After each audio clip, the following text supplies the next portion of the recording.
Ross. All right, folks, welcome to the Heretic Channel. My name is Jenova,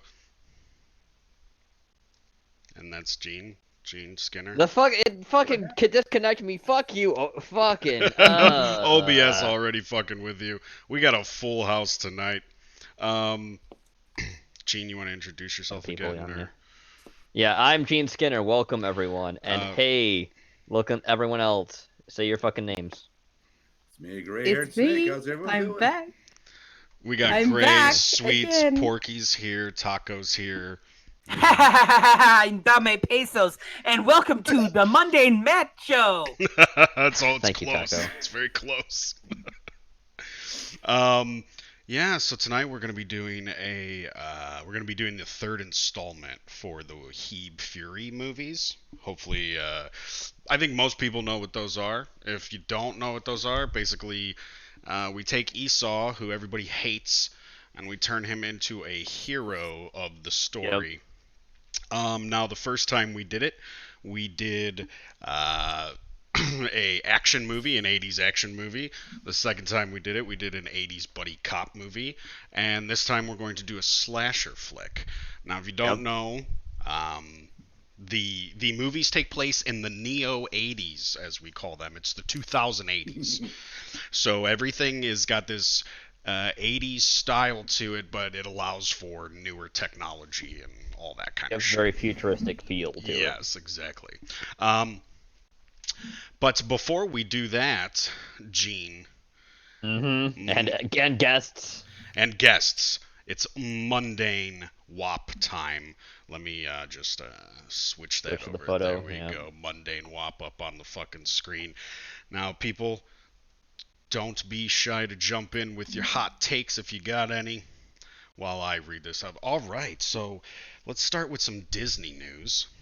Disney, as always, Disney has partnered with the Gina Davis Foundation. Oh, God. The what? Oh, I'm about to tell you what it is. It's the Gina Davis Foundation. Now, Gina Davis has apparently started a foundation that has built an AI bot that will, quote-unquote, spell check all scripts for gender and diversity bias. Did they release this for Pronouns Day? I don't know. It's sort of recent. It came out a couple days ago. We didn't really have any news. Be for Pronouns Day. Now, the name of the bot is the GDIQ spell check for bias.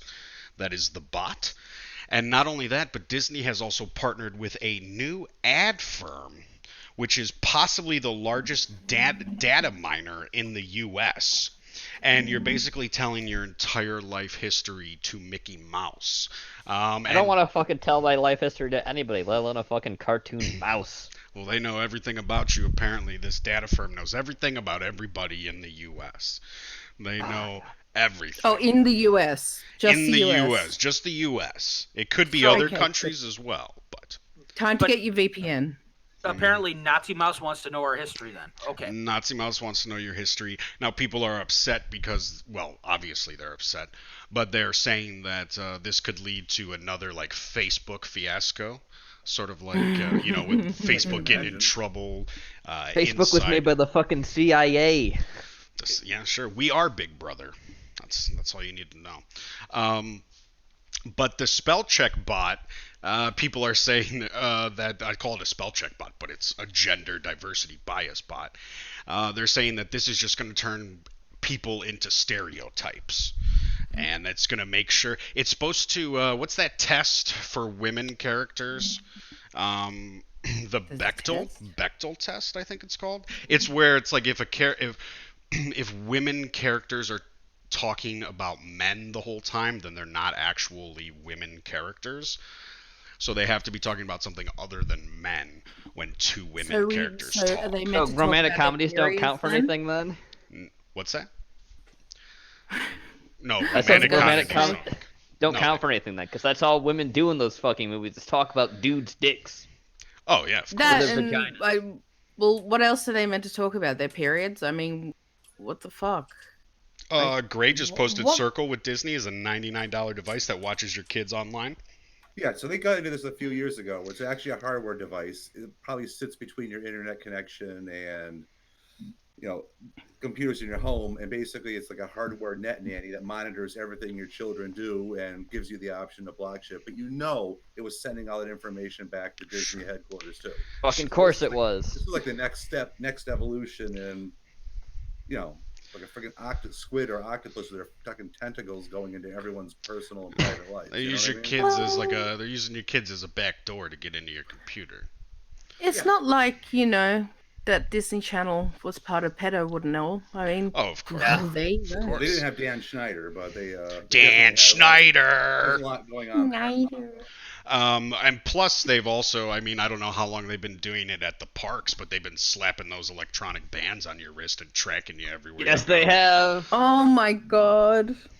So Disney has become the Illuminati. They're becoming Skynet. They're becoming like the most evil corporation ever.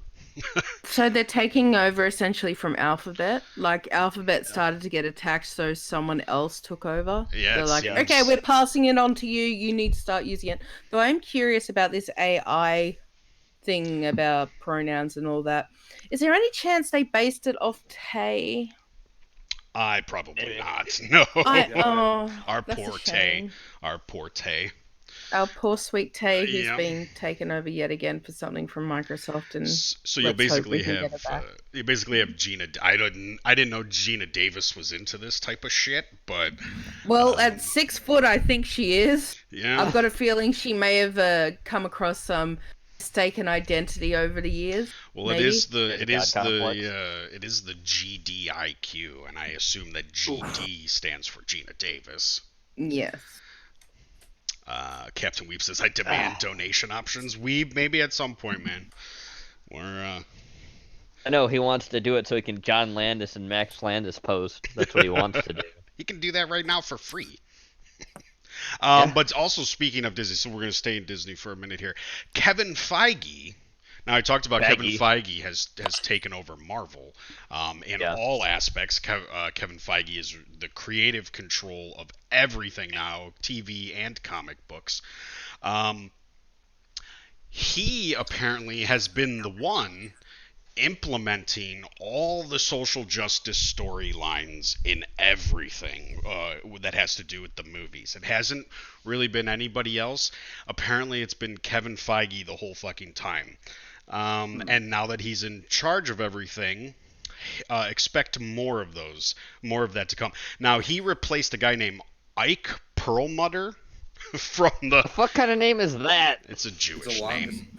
It sounds like a big nose name to me. Yeah, that guy definitely has a... On nose are okay. Yeah. Are we sure it's Mutter or Mutter? Just saying. But apparently, close fucking Hangouts because I have those open still. Ike was responsible he was in charge of the creative content for Marvel, but our boy Ike was trying to take the social justice politics out of the comic books. He was trying to get rid of that shit because Marvel Comics is, I mean, it's in the shitter, it's in the trash, and nobody's reading that shit. It's the same with DC. But he was trying to get rid of all that shit, but now he has no say in the fucking matter, and it's all about Kevin Feige. So expect an uptick of all of those things. Expect more Brie Larson.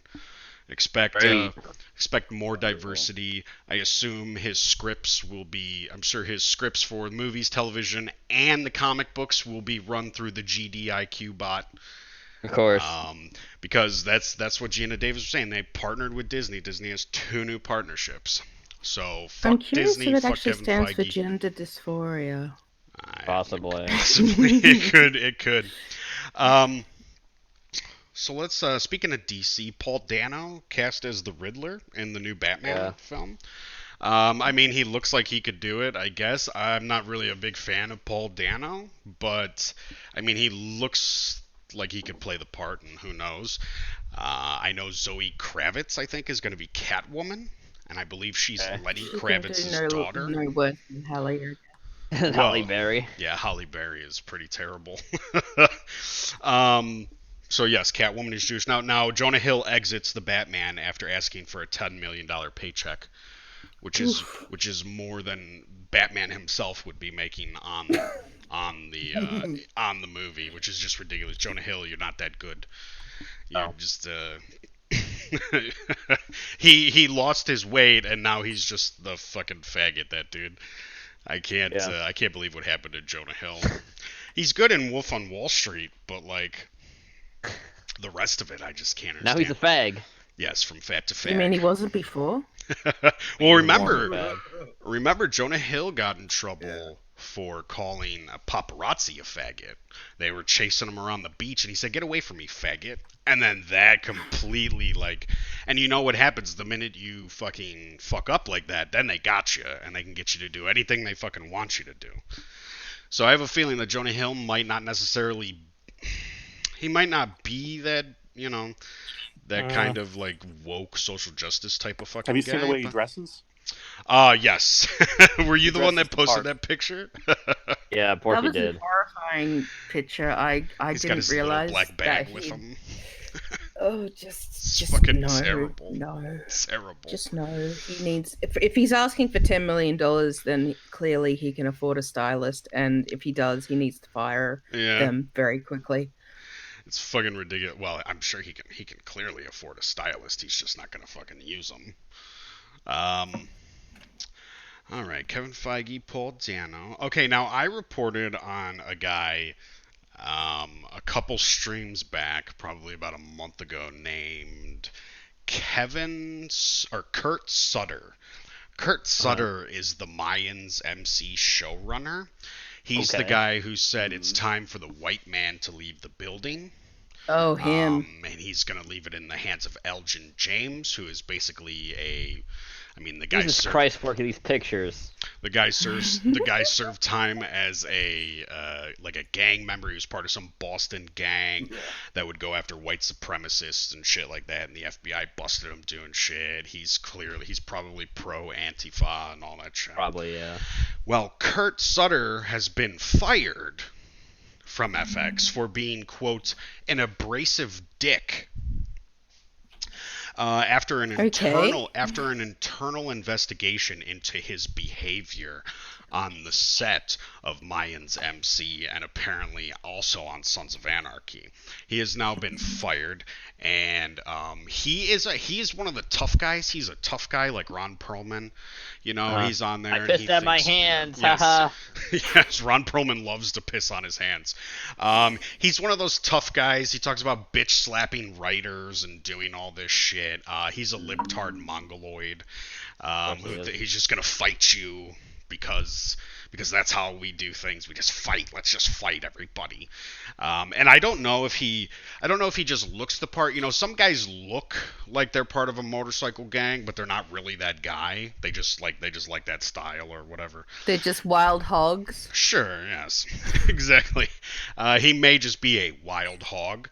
I don't know his background at all, but he's gone. He's done with FX. Now remember, FX is now owned by Disney. So it's very clear that they could be just cleaning house for anybody and everybody who's going to cause some sort of controversy in anything. Yeah, so the Disney monster grew again and bought them out too, huh? Sure, yeah. Sorry, Porky, what were you trying to say? Nothing. Oh, okay. Sorry. you just look like you were trying to interject into something, that's all. No, Jeff, he wasn't the writer for Sons of Anarchy. He was just like a creative guy. He worked with them or something like that. He did something with Sons of Anarchy. Yeah, some kind of consultant or something. Yeah, yeah. So when can we expect? When can we expect Kang's MC? Probably around the fucking corner. Soon. From what I hear, Mayans MC is a trash fire, and nobody's really watching it. So that's surprising to me. And you know, a lot of these shows stay on because they're pushing a political agenda, and it has nothing really to do with ratings. Which brings me to... What kind of fucking mindset is that? That's retarded. Well, it's the mindset of we can't be seen to lose. We can't be seen to be wrong. kind of mindset. It's worked for Will and Grace up to now, so I don't Yeah, know why that yes, Will and Grace, the people that want to blacklist Trump voters, sure. Oh God. Those fucking commies. And then there was a massive backlash against them for that from like all sides of the aisle. Was it only Deborah Messing who got the backlash, or was it all of them who said the same thing? Because I only remember Deborah Messing getting a pretty bad she gets backlash a lot from of it. I never saw anyone else. Eric McCormick has been very vocal about it at times too. Yeah. Oh yes, him. But as opposed to Yeah, they were on the Deborah show together. Messing, he is actually a pretty good actor. I don't know if you ever saw that very short-lived series called Perception. I think that ran on USA Network. That was actually pretty good. He was actually pretty good in that. But he wasn't surrounded, but there was actual drama, and it wasn't like, hey, let's back in the 2000s was, hey, let's be anti-Bush and do a show. Now it's let's be anti-Trump and do a show, and it's kind of all gone to rot again. Does he think he's a bit of an Alec Baldwin, perhaps? Probably. Yeah, Probably. that's probably a good way to. I could see him really thinking that now. Alec Baldwin. It's like Alec Baldwin syndrome because it jumps from person to person. Yeah, we've gone from a Richard Dreyfuss syndrome to Alec Baldwin syndrome. Yeah. This is a new one. Yeah. What's really funny too is Alec looks like he's a fucking homeless man now. Oh yeah, he'll punch you for a parking spot. That's what he'll He do. will. That's where I'm sleeping. Fuck off. That's how it is with Alec Baldwin. Now, just one second here. Let me get in my notes because I've got a bunch of shit here. Okay. The Batwoman, the new show for Batwoman. I don't know if anybody has seen it yet or not. I don't think most people are watching it anymore. No. Well, that's what I'm about to talk about. All right. Batwoman lost 20% of their ratings on the second episode. Ouch. Shocking. Of course. 20% of their ratings gone. They said it's a major fucking tank. Now it went from now the first episode, just to give everybody a comparison, first episode 1.8 million viewers. This one is 1.4 something million viewers. And it looks like that it's just gonna drop. And now that they run Supergirl after Batwoman now.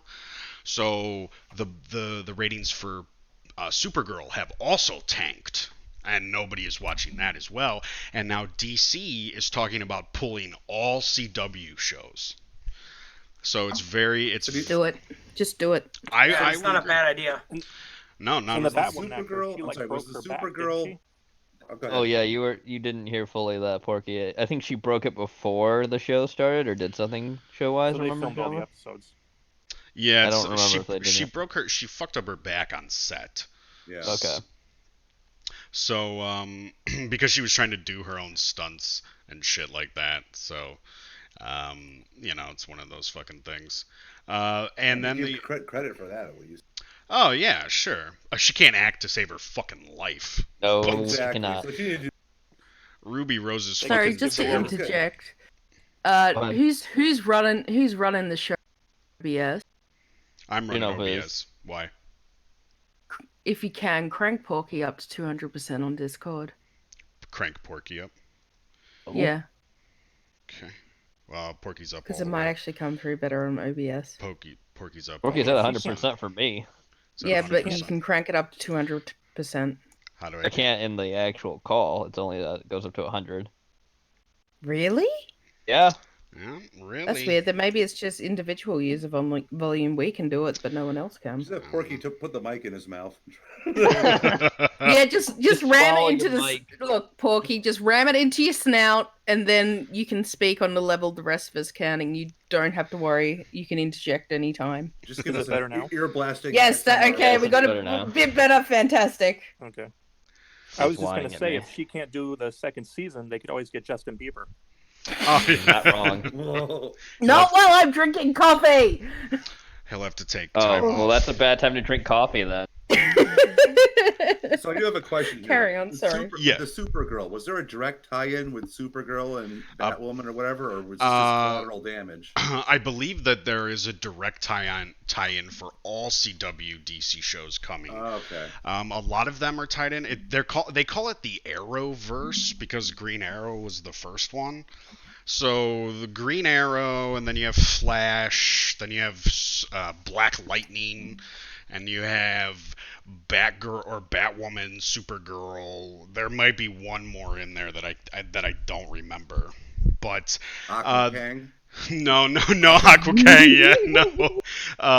But they're about to do like Crisis on Infinite Earth, like a tie-in for all of that, and they're about to bring in like Superman Really? and They're Batman. doing that on the fucking CW? Really? Yes, and you know who's gonna play Batman? God. Batman will be played by Ooh. Kevin Conroy, who is the voice of Batman on the show. Okay. So, in the animated show. So. Yeah, it's a weird choice because he looks nothing like either Bruce Wayne or No, fucking he's supposed to be. Batman, He's really. gonna play like an old Batman. Because he's kind of old. I mean, Old Kevin man Conroy Batman. now looks really old. So, yeah. So they're taking. I mean, I would hope DC would pull these because, like we were saying earlier, it is just another example of like nobody's really watching the shows.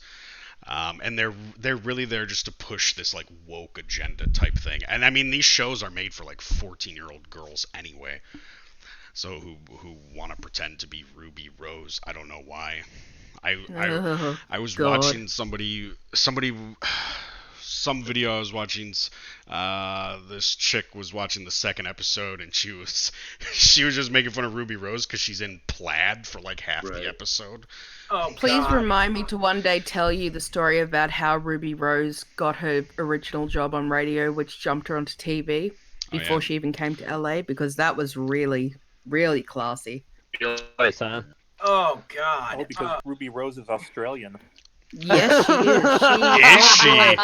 Oh. And how she got onto radio was the most bogan, disgusting way you could. Oh yeah. And Did It it wouldn't involve a shock me with the casting couch in her tattoos. mouth? it was something actually Oh, far so worse she- than a casting Oh, okay. I couch. see what it is. She fed a baby to a dingo. I got you. Hey, you know that's a true Yeah. story. You're about And to then cross some drag fucking a lines. six-pack of Fosters and ran Actually, down the that would street have been naked. better in my opinion. So I won't go into it now, even though it's a quick story. It just Just go into it I right won't now. derail too much. Right. Well, I can quickly. Do it. There was a Do it. competition for a radio show place, and what they were told to do for the final thing is that they had to chug a whole lot of beer. And she got to a point where she couldn't go too far, so she asked for a bucket. She threw up, and then she continued on, and that's how she got the spot on the radio show. And that's what launched her from there to TV to LA. It was nothing See, to I do with knew it. talent. It was the fact that she I was was gonna say, basically binge yeah, I was drinking, gonna then say- throwing up. That's Yeah, I was super gonna say she empowering. drank like a six-pack of Fosters and wrestled a kangaroo, but that's pretty. Yeah. Very, Close. very much for woman empowerment. But yes, sorry. Woman please empowerment when you continue. don't fucking vomit. Drink the whole fucking thing, bitch. Clausen Yeah, says not- Ruby Rose goes down under on a daily basis. That she most certainly does. Oh, okay. I was gonna say you gave Grifter a wrench. Okay, good. I wrench everybody just because Yeah. I don't Except want one. people getting. Well, Well, if I see anybody, so usually because I'm usually reading my notes for news. So, all right, one more news story, and then I am going to read a funny little article. Funny. Funny, yeah. Okay, so there's some new sort of casting news coming in for some of the new Matrix movies. Jada Pinkett Smith, because she was in the second one. Yes, that and I the third one. heard she's reprising her role. Neil Patrick Harris. Nobody. So I heard Neil Patrick Harris might play an agent. He might be like an Agent Smith type character. Wow, is he going to be sassy? Oh, Look. I think that's like just Look, resting. Mr. Anderson, you gotta stop right here. Click, Girlfriend. click, click. Mm-hmm. Mhm. Oh, wait a minute. Got to do a shout out. What up, Blackout? How's it going, bruh? Shout outs. And a woman called Jessica Henwick, who's Asian. Apparently she was on Iron Fist. I never watched that shit, so I don't know. But she is going to play a female, like, Neo character. So looks like they may be race and gender swapping Neo. I'm sure it'll be the new. It depends because there are supposedly 2 Matrix movies in development. There is a prequel about a young Morpheus, and then there is one that is supposed to be like a continuation after the 3rd movie. So, I mean, who fucking knows, really? But shouldn't humanity just be fucking free? Isn't that the point in the end of the 3rd movie, that humanity is free from all the stupid machine shit? Well, not anymore, because the Asians aren't free, the blacks aren't free, only the white people are free. And the Uncle Toms. No, Hong Kong isn't free. China is nice and free. China's nice and free, but Hong Kong is not. Something. Oh, we're about to get shut down by China, right? Something like that. Oh, wait. China number 4! Mexico number 1. Let's not go into Mexico at the moment.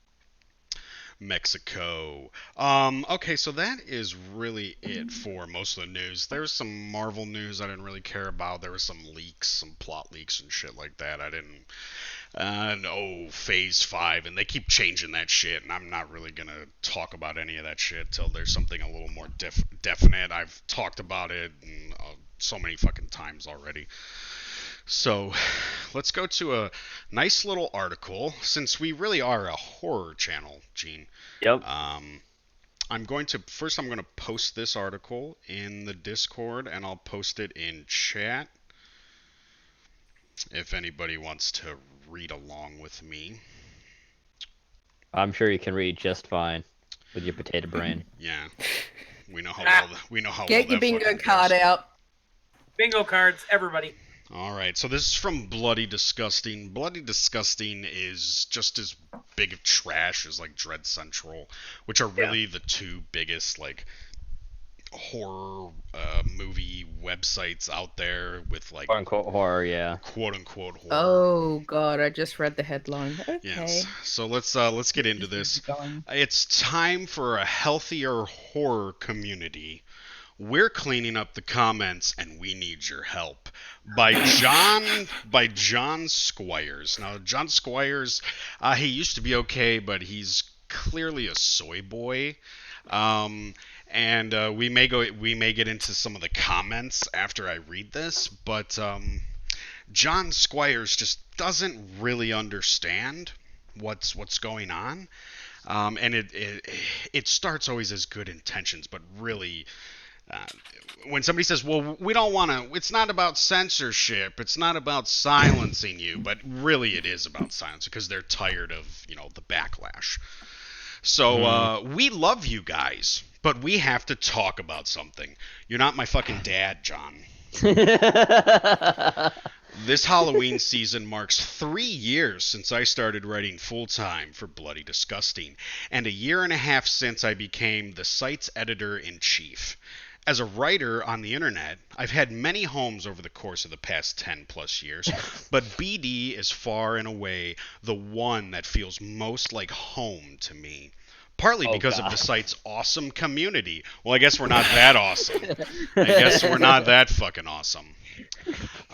Bloody Disgusting's community is the largest and most active on the horror scene. That's because there's literally fucking nobody there. I've been on the Bloody Disgusting forum before, and it's like there are posts. I mean, maybe it's different now, but I was just there a couple months ago, and there were posts from months before that were like the newest posts. So nobody's really in there. Yes. Loaded with passionate horror fans who support what we do not only by reading and sharing our articles, but frequently by commenting on them as well. As a writer, there are few things more important than feedback, and it's pretty incredible to write for a website with such a massive community that nearly every single article gets some sort of interaction. At the end of the day, that's what makes Bloody Disgusting so special. It's a community. It's a family. And really, it's about family. Yeah. But like all extended... Yeah. But like all extended families, well, let's just say I'd be lying if I said there weren't a handful of bad apples roaming around here. And I'd be lying, because the fact that BD's comment section is something of an internet cesspool is really no secret. It's common knowledge in the community, and we don't want another day to go by where that's the case. It's high time we do something about this, and we realize we need your help. Bloody Disgusting is, at its core, an incredibly small business run by 3 people who are each fulfilling a few different full-time jobs every single day. The truth is, we just don't have the time to strictly moderate the site's comments in the way we'd like to. And though we've been trying our best this past year or so, it's become clear that we need some extra set of hands. What exactly are we looking to clean up? Well, rather than run through a copy-pasted list of boring rules and guidelines, let's make it simple. We're no longer going to tolerate assholes, racists, misogynists, or general cruelty of any sort on this website. Guys, I would never condone going to Bloody Disgusting's comment section and leaving messages. I would never tell you to do that. No, Welcome don't to the do horror hug box. And Horror no, hug box. this doesn't mean we're going to silence differing opinions or even differing No. political does. viewpoints. No, Of course it never. fucking does. Truth be told, we love when you guys disagree with us. No, you fucking don't. You want to talk your fucking shit. And we'll get into the comments, because the comments bring this up. There is a comment on there, and I don't know if I'll be able to find it, because when I was looking at this thing, the comments were coming in like fucking crazy. And there were people on there who were going, you started this shit. You are putting the politics in your shit. I think you could say that the TLDR of this is they're doing a Jezebel, basically. Sure. That's Oh, what they're yeah. going Oh to yeah, do. totally. I would not be surprised if it starts like this, and then by the end of it, no comments at all. They're just going to shut their fucking comments down. We love debate. We love discussion. What we don't love, what we can no longer tolerate, is the savage cruelty I've seen way too much of on here. By all means, tell us when we do something you don't like. Just don't be a dick about it. Fuck you, asshole. How else, you think if I sat there and I wrote a comment that says, look, I don't like when you do this, do you think you're going to listen to me? Or you think you're just going to scroll past my fucking comment? All the comments with all the quote-unquote assholes and racist, those are the ones you pay attention to. Those are the fucking ones you read. You don't read all the other fucking people. We realize that we're never going to see eye to eye with all of you guys. Not about movies, and certainly not about larger social and political issues, and that's okay. Particularly when it comes to movie opinions. What we love more than anything is the discussion that's born out of differing viewpoints. That's why we're here at the end of the day. But there's a certain point where disagreements cross a line into outright cruelty.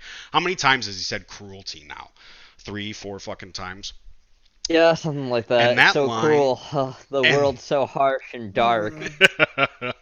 And that line is being crossed nearly every single day down below in Bloody Disgusting's comment section. First of all, your site is called Bloody Disgusting. You talk about horror movies. Horror movies are full of racism, misogyny, rape, murder. They were. The most They are awful reflections of things. what was going on. And your problem is fucking words. That's your fucking problem. What a fucking Words hurt, baby. man. What a Words fucking hurt. baby. What should be a beautiful community full of horror fans having discussions and talking about movies has become a highly problematic, there it is, problematic wasteland of meanness. Meanness. And it doesn't have to be. It won't be. Not anymore. As the editor-in-chief of this website, it's my job to protect my writers and the site as a whole. No, it's not. It's your job to put out fucking content. It's the job to make sure your fucking writers are competent in what they're doing. That's your fucking job as editor-in-chief. You're not here to protect your fucking writers. They're going to write a fucking article, then they need to deal with the fucking backlash from it. You want to stand by them, that's fine. But don't be a fucking white knight. And just to double down on this, we're not looking to silence anyone who disagrees with us. Bullshit. We're only looking to cut back on hate, vitriol, and disgusting behavior. What brings both the writers and readers to this site is the very same thing, a love and a passion for horror movies. We all share that in common, and it's time we start acting like friends rather than enemies. Then don't make yourself my enemy. Don't. Stop acting like this site doesn't have a fucking political agenda. If you're just not capable of that, well, it's time we bid you farewell. Our single most important goal is to encourage and foster a safe, welcoming atmosphere for all horror fans to come together and discuss the movies that we love. If you're a consistently negative presence in our community, you can expect that your account will be banned. Period. End of story. Now, do you see how it changed? Do you see how it fucking changed by the end there? A consistently negative presence has nothing. Negative is a very loose definition. What is negative? Is negative me just disagreeing with you, telling me that the new Doom movie is anything but terrible? Yeah, it's really awful. What is negativity? What's Sweets? I just wanted to quickly ask, in regards to the comment you were looking for, was this the one where they were asking to fire a certain clown of a writer? Yes, and they're talking about. I found it. Yes, I can't remember his name. His name is like Splatterhead Forever, I think it was. Yes, but the writer he's talking about is the guy who wrote the new article. He also did the article. The Once Upon a Time in Hollywood Rambo, that one, the fat cuck one. Babini or something like that is his fucking name. Yeah, that's the one. Let's find out. Let's just find out. Disagreeing with politics injected into movie reviews. Like, these are comments, by the way. Disagreeing with politics injected into movie reviews like Joker and Rambo, Last Blood doesn't out of the gate make you a racist, homophobic, or any other label. I hope these moderators will actually enforce censorship against blatant bigoted statements and not blanket political views they disagree with. If writers want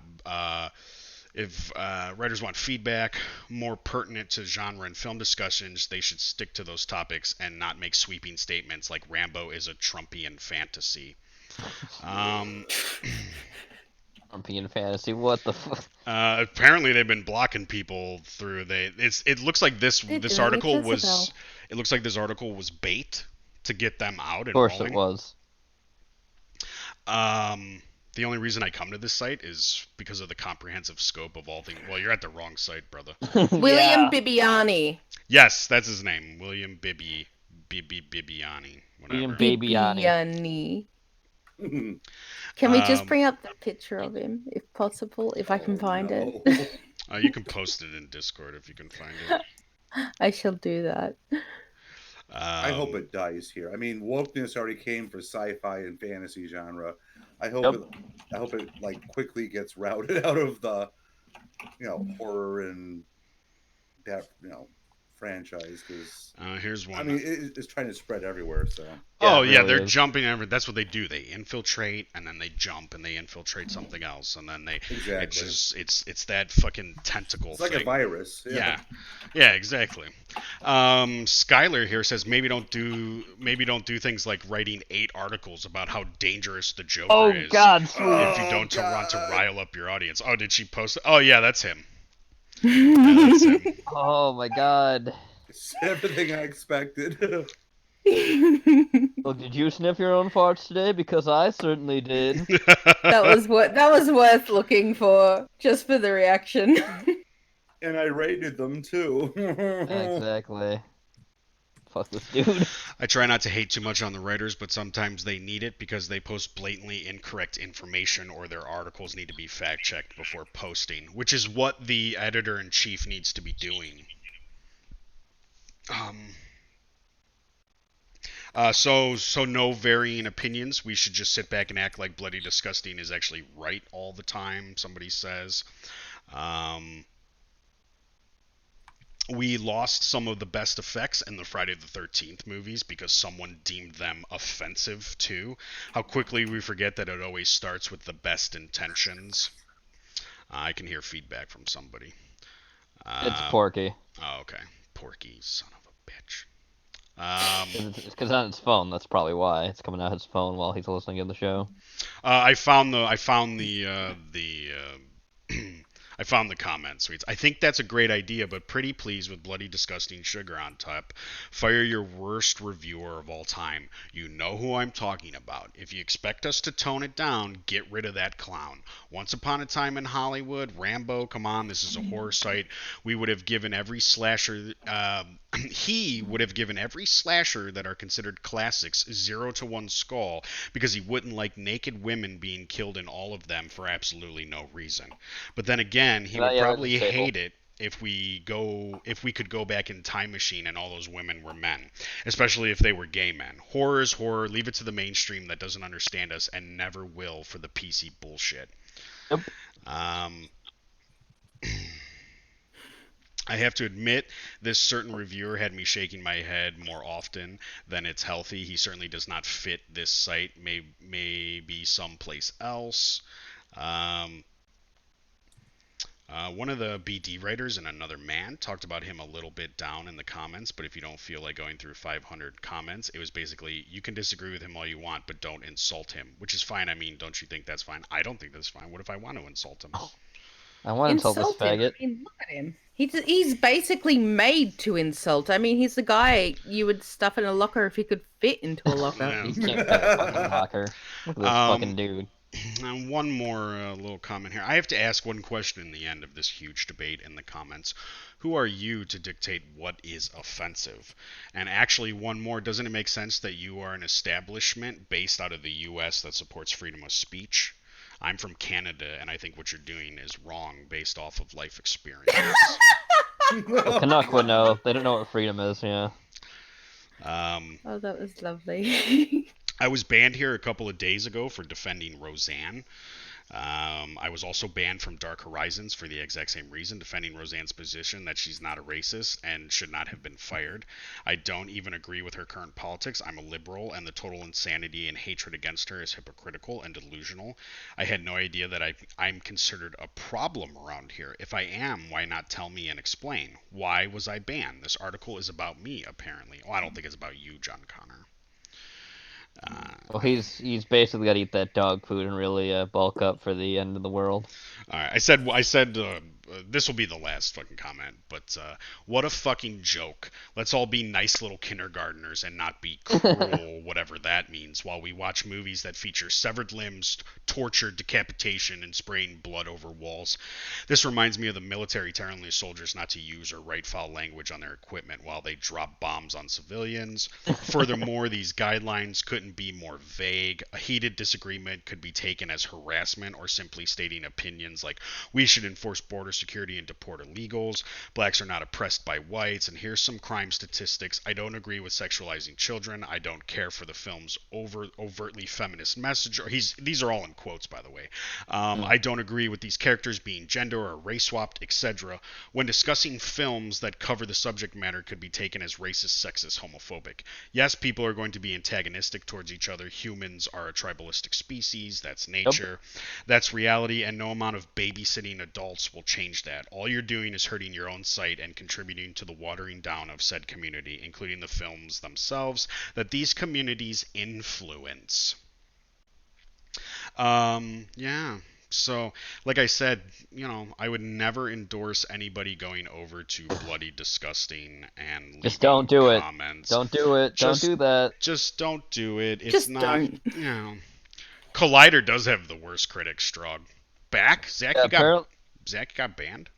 Yeah, apparently got banned. What I was going to say is apparently Michael, William Bibiani, is apparently from Collider, maybe is what Grifter was saying, possibly. Is he? Unless it's somebody else. Wow. Yeah, well, he's a douchebag. He is, you could just look at his fucking face and tell he's a douchebag, and just go read his articles on Bloody Disgusting. Read his one about Rambo. It's fucking ridiculous. Rambo is bloody, but disgusting for the wrong reasons, because they kill Mexican cartel. How dare we kill cartel members, because cartel members are such good people. Clearly, as we have seen in the past day. Yeah. Stingray says, "You can't tell me what to do. I'm going there right now." Guys, I would never endorse such a thing. I disavow. It's not like if you comb through the comments, you may see something that may resemble my own language. But have fun, guys, over there. If you guys are looking for for something, Now everyone's have got to fun. try and dox your comments. Bibiani is the fat fuck in the Collider group that is in horror, so sounds like him. Well, you said fat fuck, and that pretty much that describes Bibiani. He's got the stupidest fucking look on his face. Oh, you can see what Bibiani looks like if you find one of his articles on Bloody Disgusting. Let's just post that in the chat again. There you go, Sweets. Yeah. There you go. Enjoy the, Great, the put a sheer fucking beauty fedora of Viviani. Covering his Thank fucking you, eyes. Gray. I'm You don't just even Nothing know beats my doing it power live. level. Fantastic. Yeah, you might as well just do it live. Yeah. And they also have a forum over there. So There we go. Uses the comments are more active than the forum is, I believe. Now, there was in the comments a social justice. There was some social justice guy in there, and he was arguing with like everybody who was disagreeing with the article, and everybody. Apparently, he's pretty well known around there because everybody kept saying that he was the most poisonous person there, and they kept calling him a queen. So, I am curious about one thing Yes. about Bloody Disgusting. You know how they were speaking about how big their quote-unquote community is and how active it is. Are they they're calling it a community when really it could be more of a case of drive-by commenting more than anything? It's possible. They claim to be the biggest, but like they're like I guess ever since Fangoria changed hands and they switched, they got rid of their forum. It went to Bloody Disgusting being the biggest community. Now I don't know if really that many people. You can tell if you go to the articles. It'll tell you how many comments are on each one. Now that doesn't mean just because you left a comment doesn't mean you read in any article. So, but they seem to be pretty lackluster to me. I guess you can call yourself the biggest community when there really isn't another community out there. I mean, you could compare yourself to Dread Central, but I mean, Dread Central is just fucking trash. And I mean, Bloody Disgusting is pretty bad too. They're all fucking trash. It's awful. That's true. That's why I go there for news, God help because us it's all. always so fucking funny to go there. I The only imagine the reason I have never gone to Dread Central is because every time I fucking go to that site, it's that stupid ad that pops up saying, "Why don't you have it so ad blockers off on the site? Why don't you ever go away?" Yes. That doesn't leave my No. face. John Squires, who wrote this article, also has Twitter. He has a like fan art drawing of himself with a Freddy claw glove on. Oh, so he's a pedophile. Okay. Oh boy. So I mean, I would never tell anybody to seek out John Squires' Twitter account. So John, you want to be in Friday the 13th Part 2? Nightmare on Elm Street Part 2 remake, huh? You can be the gay Freddy. Yes. Yeah. I mean, he's had that fucking avatar forever. So. But that is the news, folks. Just a couple little things there. Probably the best is Bloody Disgusting, most definitely. It feels like there's a storm coming for Bloody Disgusting, and they're the ones who set themselves up. So. Of course they did. Yeah, we'll see what goes on with that. I'm sure if we got 5 of us together, we'd have a bigger community, says Stingray. Very true. I mean, we have a That's bigger very community in the fucking voice chat right now than they do, so. Okay, well, that is the fucking news. Let me swap this picture out real quick. There we go. Now we're on to our main topic for tonight. tonight, folks, we are doing another Heeb Fury movie, the third installment. We are doing a slasher movie for Halloween. Now, if you don't know, I'm sure I'll just repeat myself. We take Esau, the most hated, and we turn him into a good guy. Hero, quote unquote. Yes, tonight he will be our final girl. And what we do is we will just have a slight little rubric to start things off, and we will look to chat for, guys. You guys can get involved and give suggestions. We've got some people on here. Sweets, who's still here? I'm here. Sweets, Grey, and Taco are still here. Sweets, Grey, and Porky. Taco are still Porky's here. on mute, but he is here. Okay, yeah. And He's anybody drinking his can White Claw. anybody can chime in with any suggestions they want. It is basically a brainstorming roundtable movie pitching session. We're going to build a movie. It takes place in the 2080s, which is the Neo 80s, and it's got that Ohio. It's got that 80s style to it, but you can still have some, rather new technology in there. Think Damnation Alley, and let's go from there. Damnation Alley, where he jumps a giant fucking scorpion on a dirt bike.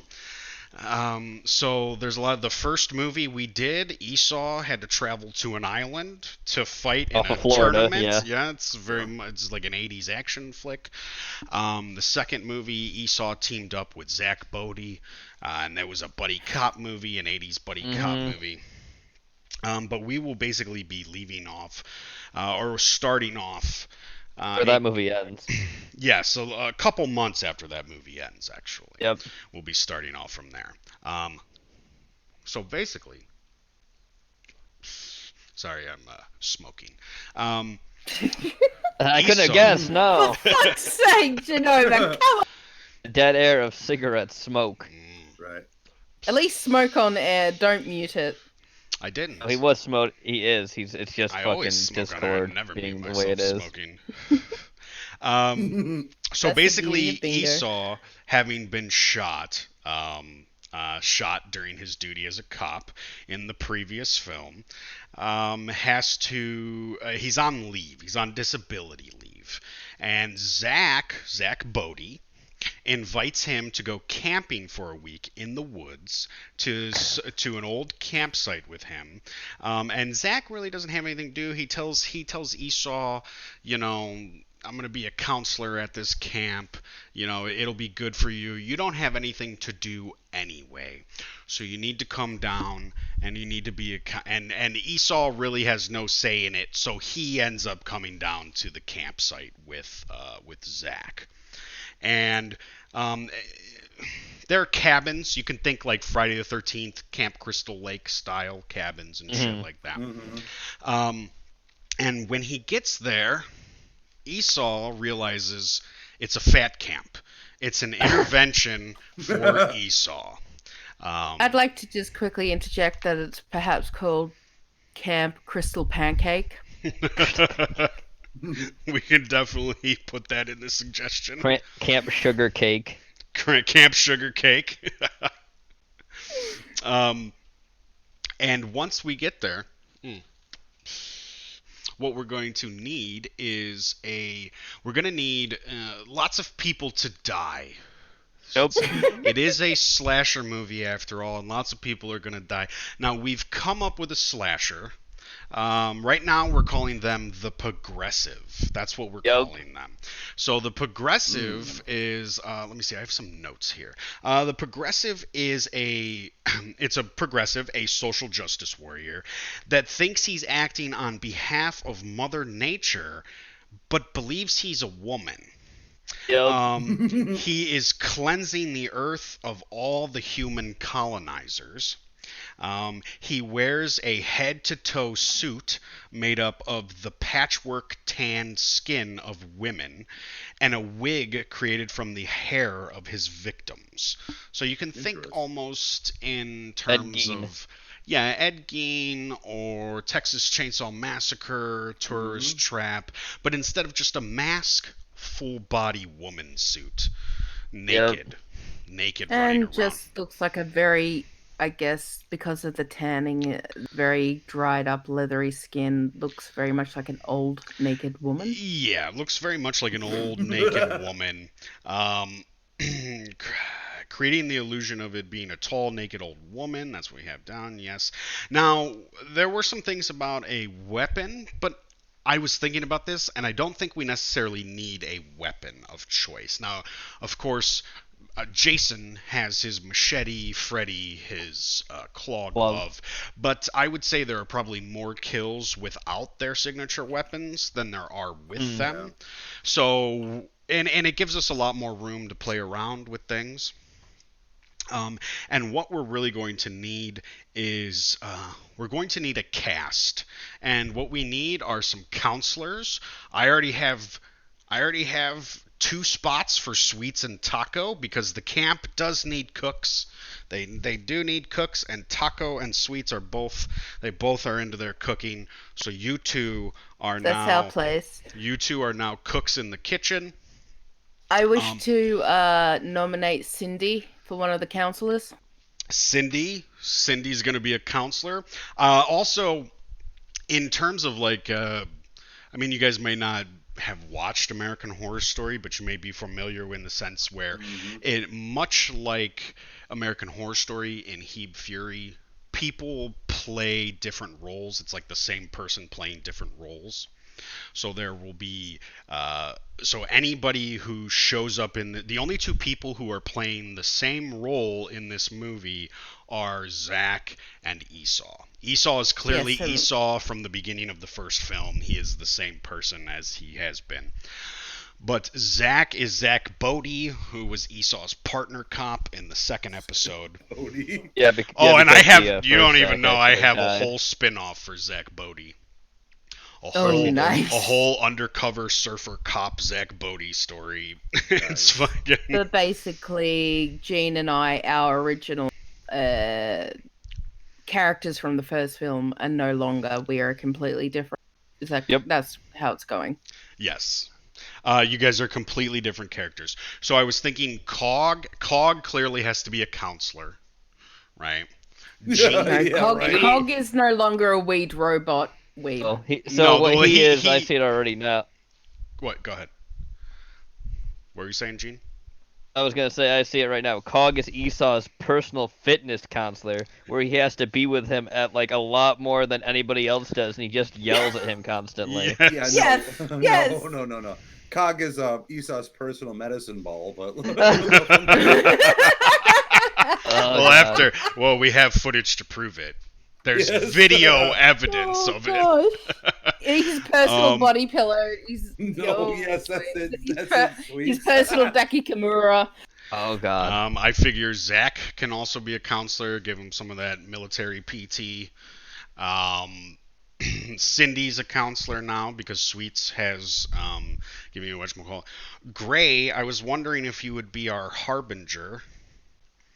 The old man that warns people, Sure, I mean, I think, it should be, Zach and Esau, they're going to have to stop and get gas just before they get to the camp.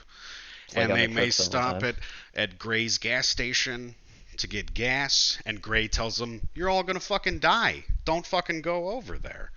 And as we all know, the Harbingers... The senior citizen Greek chorus. Yeah, exactly.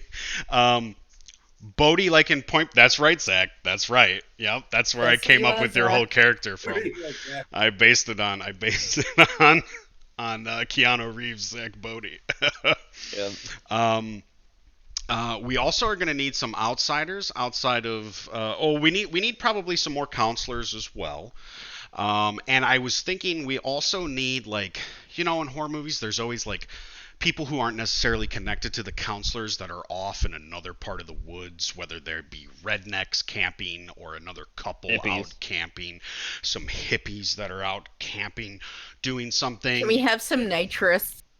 Sure, we can have some naturists. We can totally have some naturists. We can have some 18-plus naturists. Yes. Yes, that's 100%. That's the key word there. 18+. Now the big thing is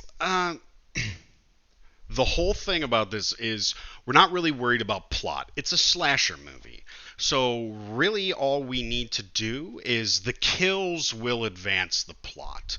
That's Right. really all we need to do. So really what we want to come up with is kills and not necessarily a reason why. We know why our slasher is doing this. They're cleansing the world of all the disgusting human colonizers, and they're after Esau because he is the biggest, most disgusting, gluttonous colonizer of them all.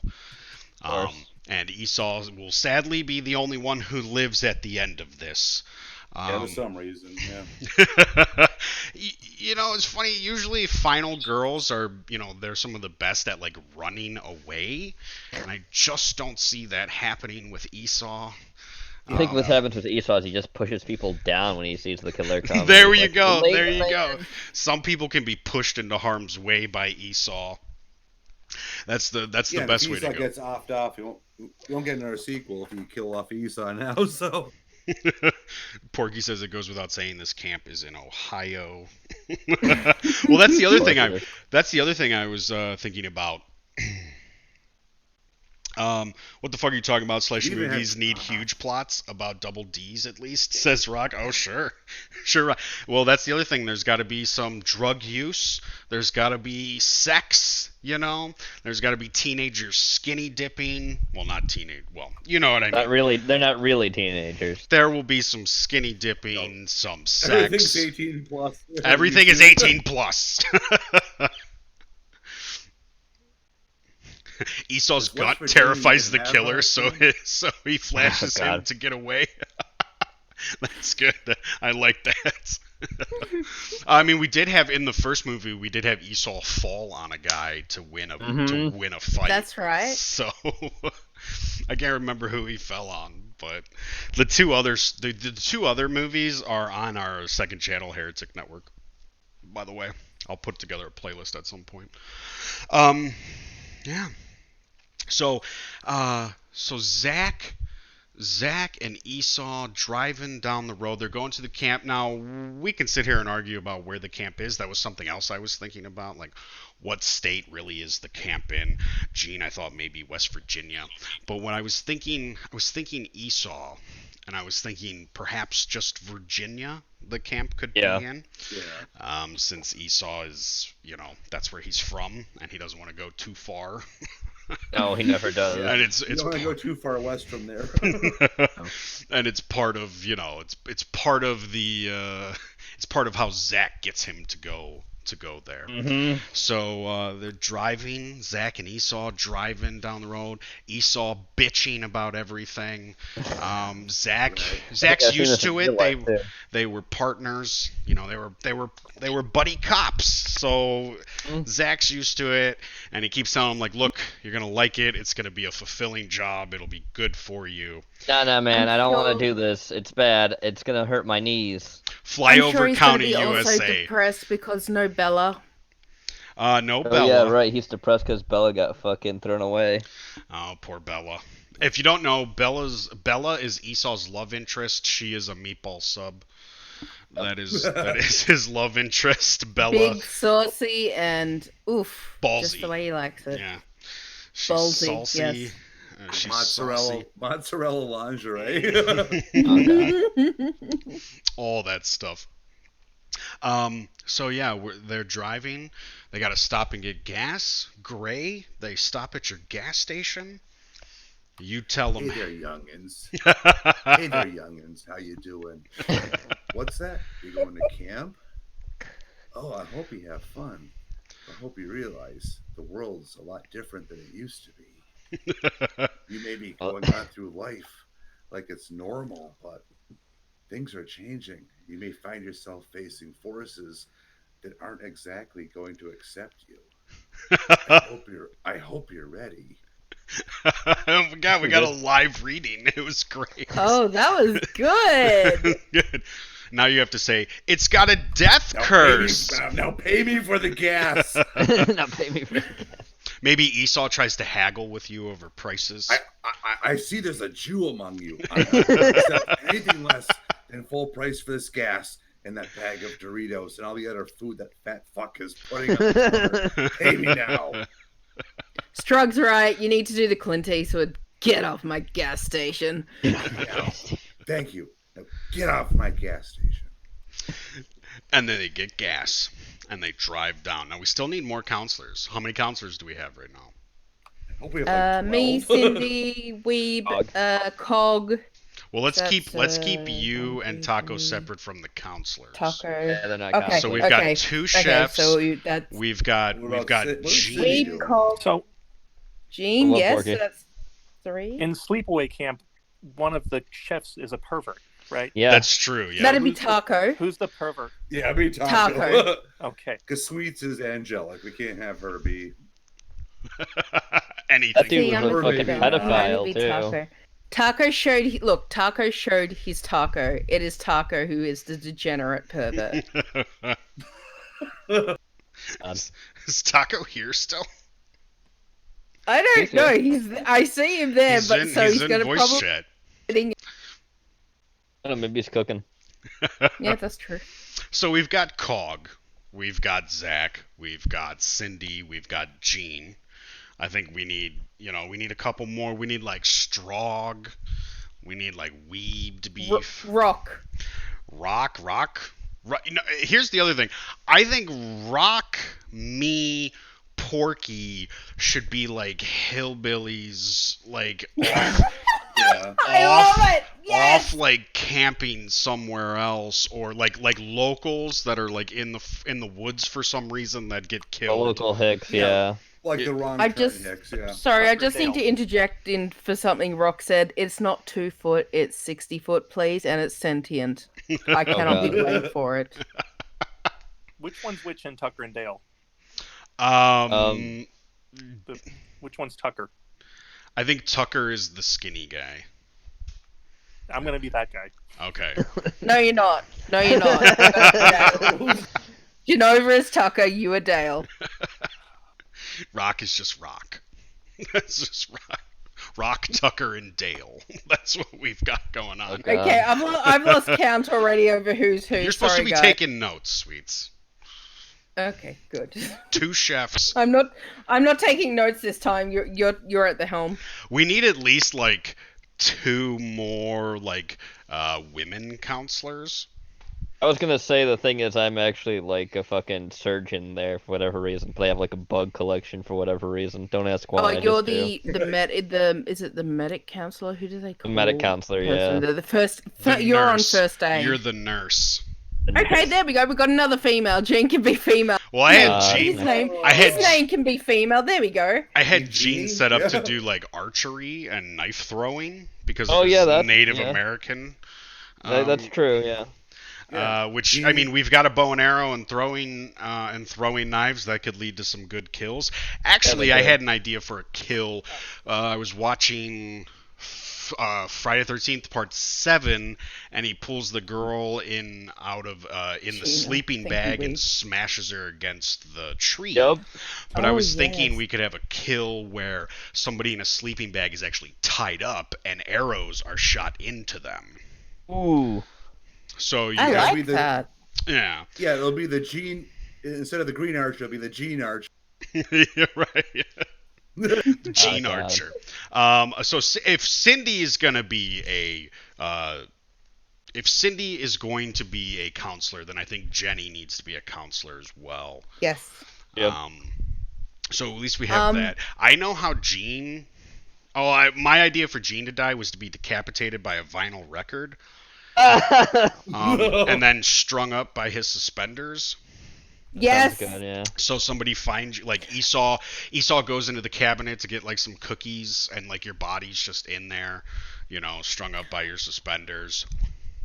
I've suddenly had 3 kills. 2 is to do with the kitchen, so I guess it depends on if Taco Sure, and I are go going to ahead. die. But everyone's dying, Everyone's and one general. dying. But in regards to Taco and I, firstly, this comes probably inspired by Ash vs. Evil Dead in the diner scene, if anyone even remembers it.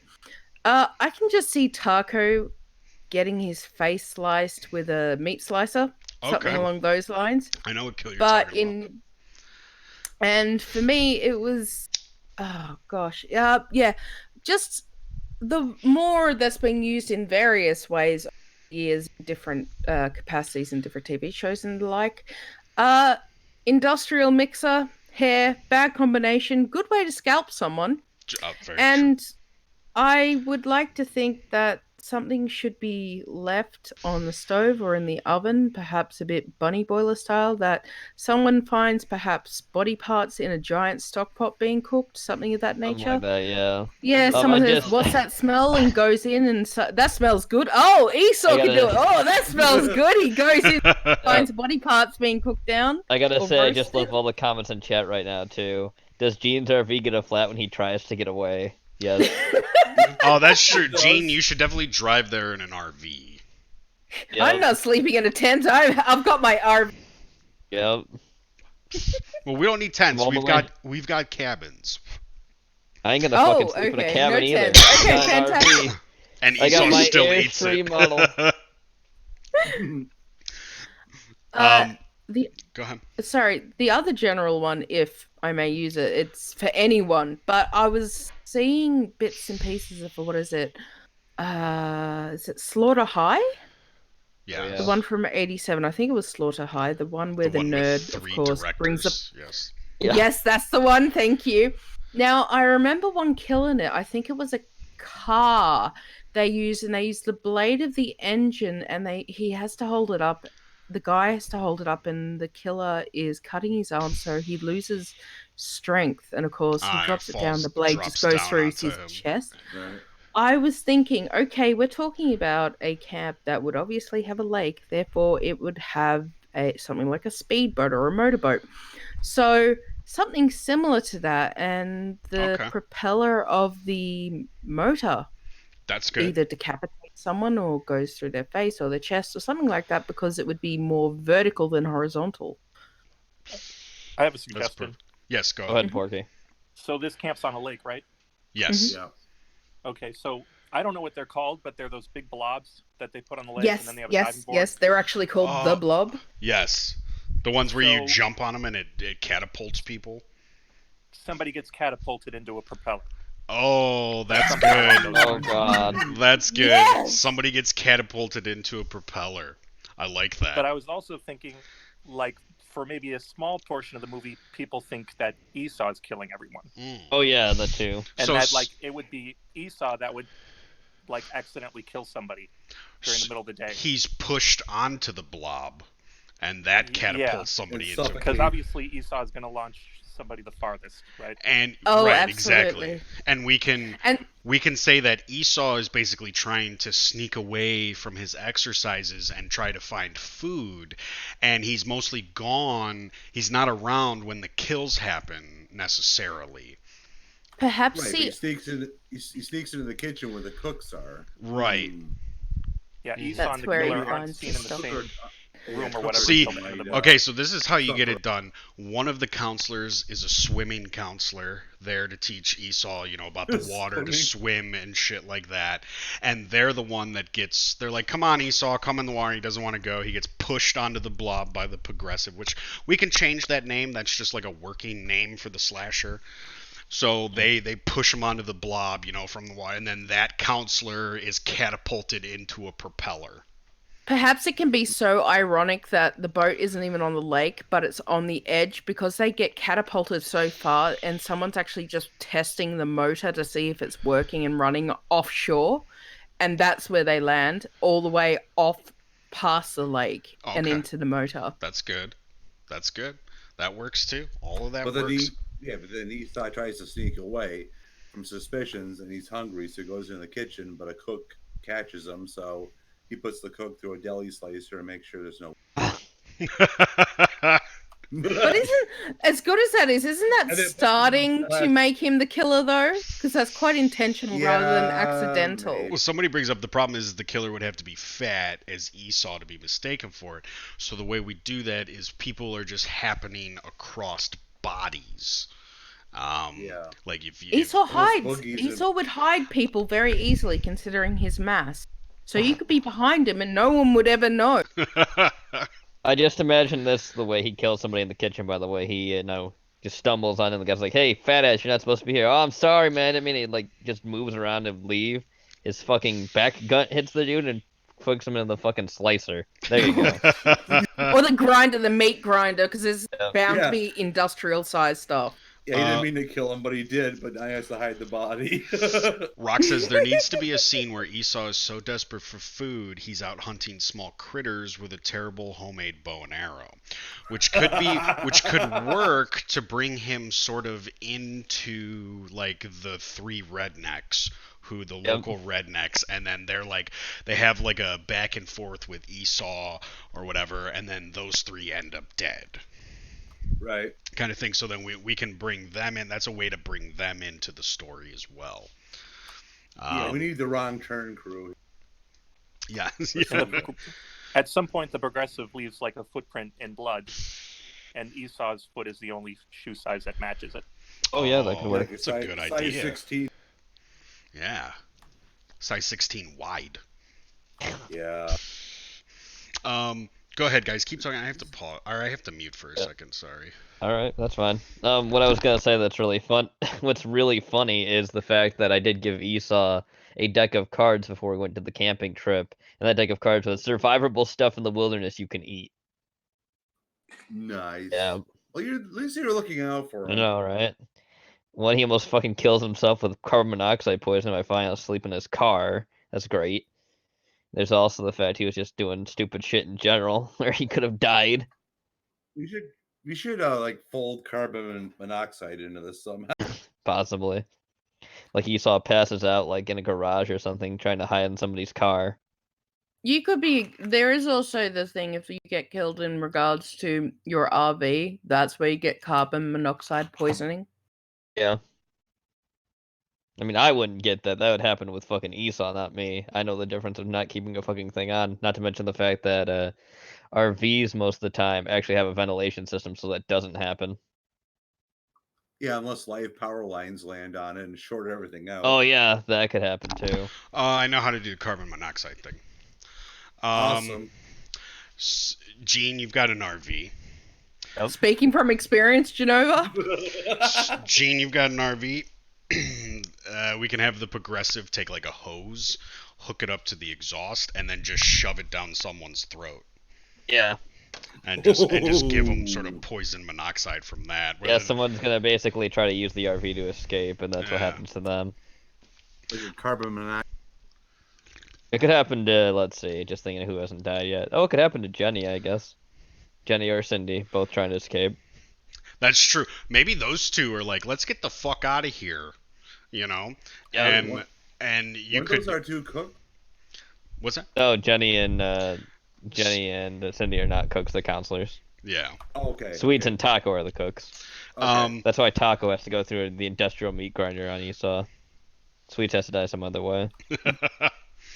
So let's get to camp. We're at camp. Let's start killing some people, right? We get to camp and Esau finds out it's a fat camp for Esau. Yep. And he wants to leave, but he can't. Zach's got keys. Gene, I would say you probably brought most people in your RV with you. Yeah. So you've got your keys, and Esau's not going anywhere because he's certainly not walking into the woods by himself. No. Until he gets really hungry. And right when he gets there, there's a bit of an intervention. And all the counselors and the cooks are standing around and saying, look, you fat fuck, you're too big, you're miserable, we're going to help you. That's actually a good idea, by the way, Swedes. The Grey is with the hillbillies, too. We all hang out at the gas station. Yeah. All the hillbillies hang out at the gas station. You gotta make money somehow to, you know. I can almost think the way moonshine to sell that to in the garage. I can almost see the reason why they go out to the woods now is because Esau basically lied about how much money he gave Grey and actually took some back. So it's like it looks like he put some down and he actually like takes like a lot of money like Esau has done before. Like, oh, no, I'm paying this guy this much. Fuck that. At least $1 instead of like the 5 he owes. Somebody said in chat, no, we don't take shekels. No, we don't take shekels. Tatsuya, you're saying that like Esau walks if he has a. Only Don't if he put gets, shekels on my- only once he gets hungry, fleshlight exhaust. when he gets Porky, hungry, you what check. are you posting? Inspiration Yeah. for the carbon monoxide poisoning scene. Holy shit, Porky. Flashlight. That's disgusting. Porky. Oh God, Porky, please. This is what Porky. you're our favorite degenerate, but come on, please. You're welcome. Jesus. Okay, so we made it to camp. Intervention. Esau basically, because he's kind of a pushover, people are like, we're tired of you faking push-ups. You're not getting better. You're going to be here for, we're going to kick you off onto a good diet. We're going to control your diet and your exercise for you so that you actually start losing some weight. We're going to change that mindset of yours. And it's Rock going to... has a good point. Yes. Put a GPS tracking anklet on Esau that shocks him if he tries to leave the grounds. Oh, that's good. Limit his movement. That's good. I like it. So then he's fitted with a GPS tracking thing that shocks him like an invisible fence for a dog.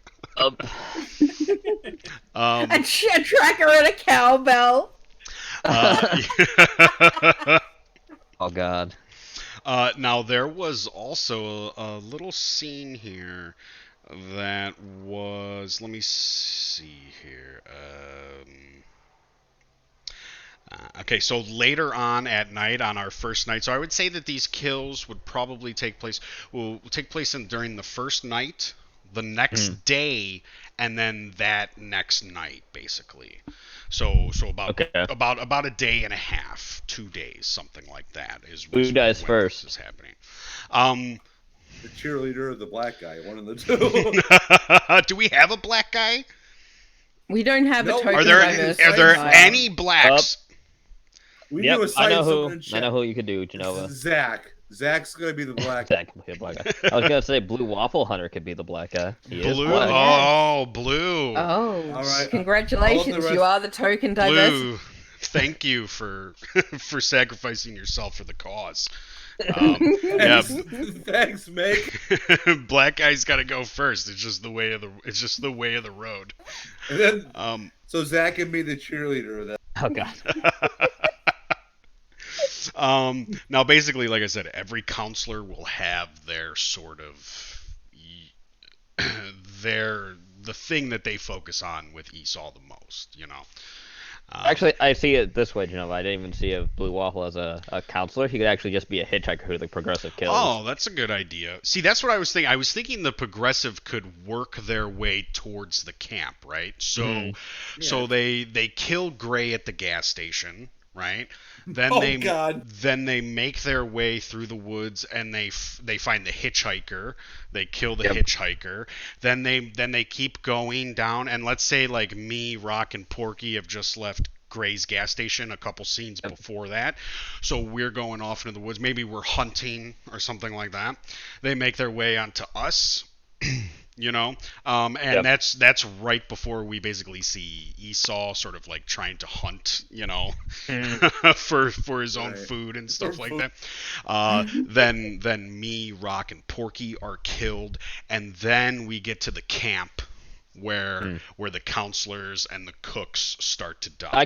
I can see what happens first. Actually, it's the fact that when the bodies of one of the hillbillies is found and it's blamed on Esau, like everyone, because he's the one that finds it. And like the fucking fat dude lost his shit because he's not getting food, so he killed somebody. Well, maybe Esau comes back and says, there's a bunch of asshole hicks out there who were making fun of me, and and then some counselors go off and they sort of find our bodies, and it starts to be like, oh. And everyone drives by the gas station, doesn't notice the attendant is dead in the road. No. He died of old age. Not complaining or anything, but No, you don't get many customers. I was curious about something.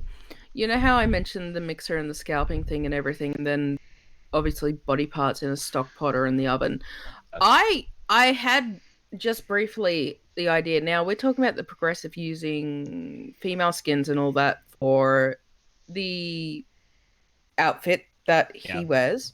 Yep. Then wouldn't it make sense that I end up getting skinned, my scalp gets taken, they just see a bloodied mixer, they only see a bloodied mixer, and at some point, maybe towards the last scene, Esau across where the progressive is and sees them essentially tanning my skin and scalp and everything. That's not a bad idea. And I making a didn't new think about suit. that. Yeah. Yeah, I didn't think about that because then, I mean, you can do the same thing to Cindy and Jenny as well. Yeah. Yeah. If depends, one of them perhaps doesn't if they're trying to run away, and if it's towards the more closer to the end, they don't, because carbon monoxide probably ruins skin, so they're like, no, not that Maybe, one.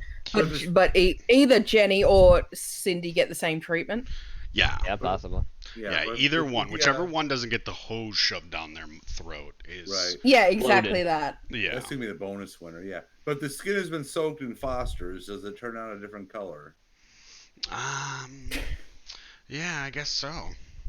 I guess you'll be the special color skin there. Sure. Sweets. With the mutt I am, who the fuck knows?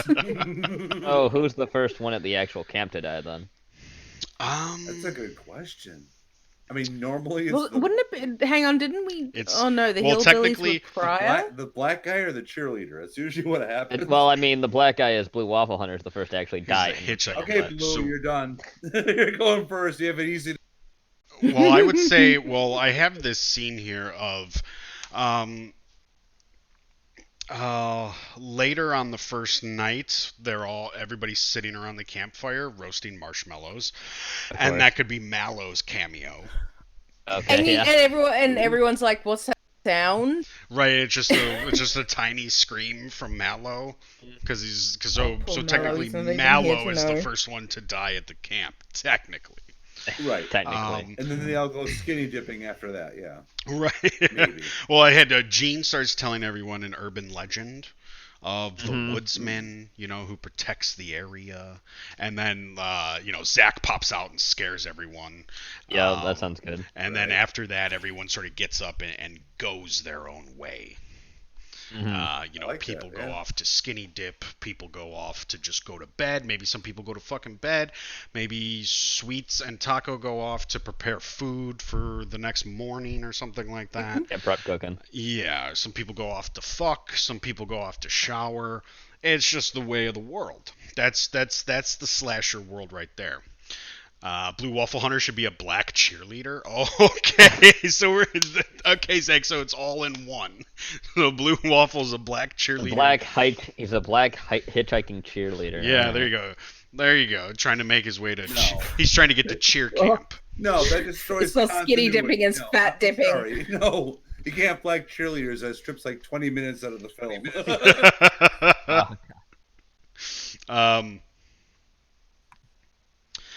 Start the movie like all the best slashers with an opening murder set in the past, giving the camp a history, says Rock. Could you use the flashback of the woodsman legend then?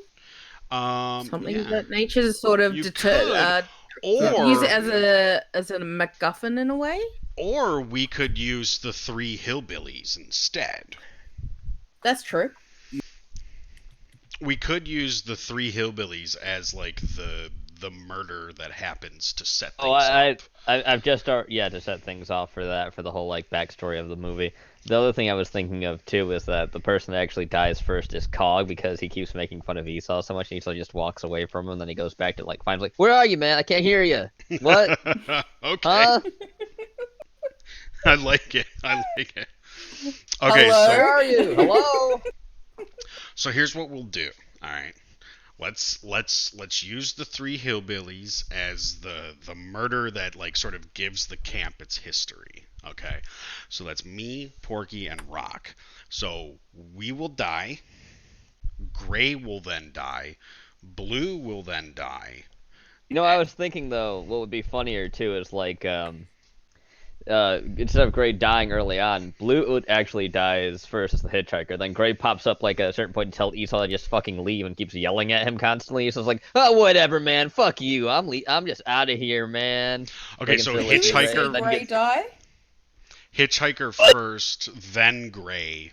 Because remember, the progressive is making their way to the camp.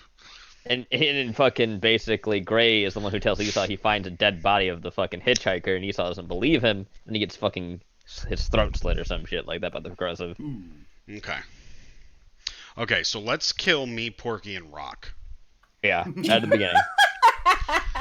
So do we want to like sort of do all three of us die from one thing? You know, like maybe all three of us are impaled by, you know, like a giant stick or something, or are we all? Someone has to go through a wood chipper. Somebody does have to go through a wood chipper. That fits with what Rock says. Porky squeals like a pig as he dies. So put him through the wood chipper. Feet first. Feet first. Rumble in the Bronx style. Put him through the wood chipper. Feet first. Feet first, Porky. It's all be about like mountain men shit, where they're hillbillies. You open your mouth, Porky, and that's what you got. Feet first into the wood chipper. Of course you regret it now. So Porky put into a wood chipper. That leaves me and Rock left. Now, what are we doing at the camp? We're just there. We're just. The camp used to be a lumber mill site. How about that? Okay. Maybe you have a little shack there. That's actually where you just live. Sure, and but like maybe we are like with a moonshine thing going on and everything. Sure, and we're doing sort of like lumbering and hunting and shit like that to sort of like make our living. Well, you're just doing hunting and swimming and stuff, but somewhere off in the woods there's a giant sawmill that is like abandoned and no one knows. Okay. Yeah, that could be. Okay. So so Porky goes through the wood chipper. How do me and Rock die then? What do you guys think? You die. You need to face in pasta sauce. I get drowned in pasta sauce? You're eating your spaghetti, and the Progressive or whoever just puts your fucking face through the plate or the can or whatever you're eating. Well, I don't know. Cindy does have sort of a go with things. Woodman Lord needs a wood chipper and or an axe, or even one of those giant, big tree log saws. Exactly. Well, so we could wandering go off trying to find a good site to go skinny dipping, and you come across the old sawmill, and you decide to investigate it. Ooh, yeah, sure. Hey, there might be some shit in there we can sell, right? Some wood, some machinery, some shit like that. Now I'm thinking back to when I was watching torture videos for the Spook Show on Ether, and there is that whole thing where they hang the people upside down and saw them in half. So you could do. Oh, you mean the vertical bisection? Yeah. Yeah. Oh, with a saw, with like a 2-person saw. So, yes. Ooh, so that actually works for a wood me mill. or Rock can go like that. And if it's a sawmill and it just has like an actual like a real like a buzz saw, you could just the other person could just be pushed through it like a log and then sawed in half as well. They'd be bisected vertically quite easily under those circumstances. Those buzz saws are friggin' huge. Okay, so Porky in a wood chipper squeals like a pig. Let's say I'm hung upside down and cut down the middle with a saw. And then the buzz saw is Rock, and he's pushed like face first, down the middle of the buzz saw and gets like split into 2 as well. That work? Zach, the bone tomahawk. Yeah, we could call it similar to that. Yes. Oh God. Bone tomahawk. let's not go back to that. Yeah, it's very much like the bone tomahawk, Zach. Very much. Have a look for the sawmill and like their typical 18+ YouTube teens, and they want to like tag graffiti all over the place, but someone sneaks up behind them. Okay. For the counselors? I don't know. Well, let's kill. Okay, so let's do the 3 hillbillies to start the thing off. Porky wood chipper, me sawed in half, like I hung upside down by my feet, sawed in half, and Rock is sent through the buzzsaw. Okay, he's cut in half that fucking way. Let's hook your feet. Let's not even use rope. Let's just put the hook right through your feet. Yeah, okay, that's fine. Just hook right through like the fucking ankle. Like right through just between the Achilles tendon. How many years later does the actual story start then? Let's say like 10 years later. So Okay, that sounds good. So this would probably take place. So the original hillbilly kills are like the 70s. So we could say that this is probably around like 82, 83 when this actual like the Esau camp happens, or 2082 basically, something like that. 2082, right? okay. Yeah. So let's yeah. So we'll I don't want to say 1984 because that's the name of the new American Horror Story Yeah. season. So I don't want to do 84, but let's say around 82, 83.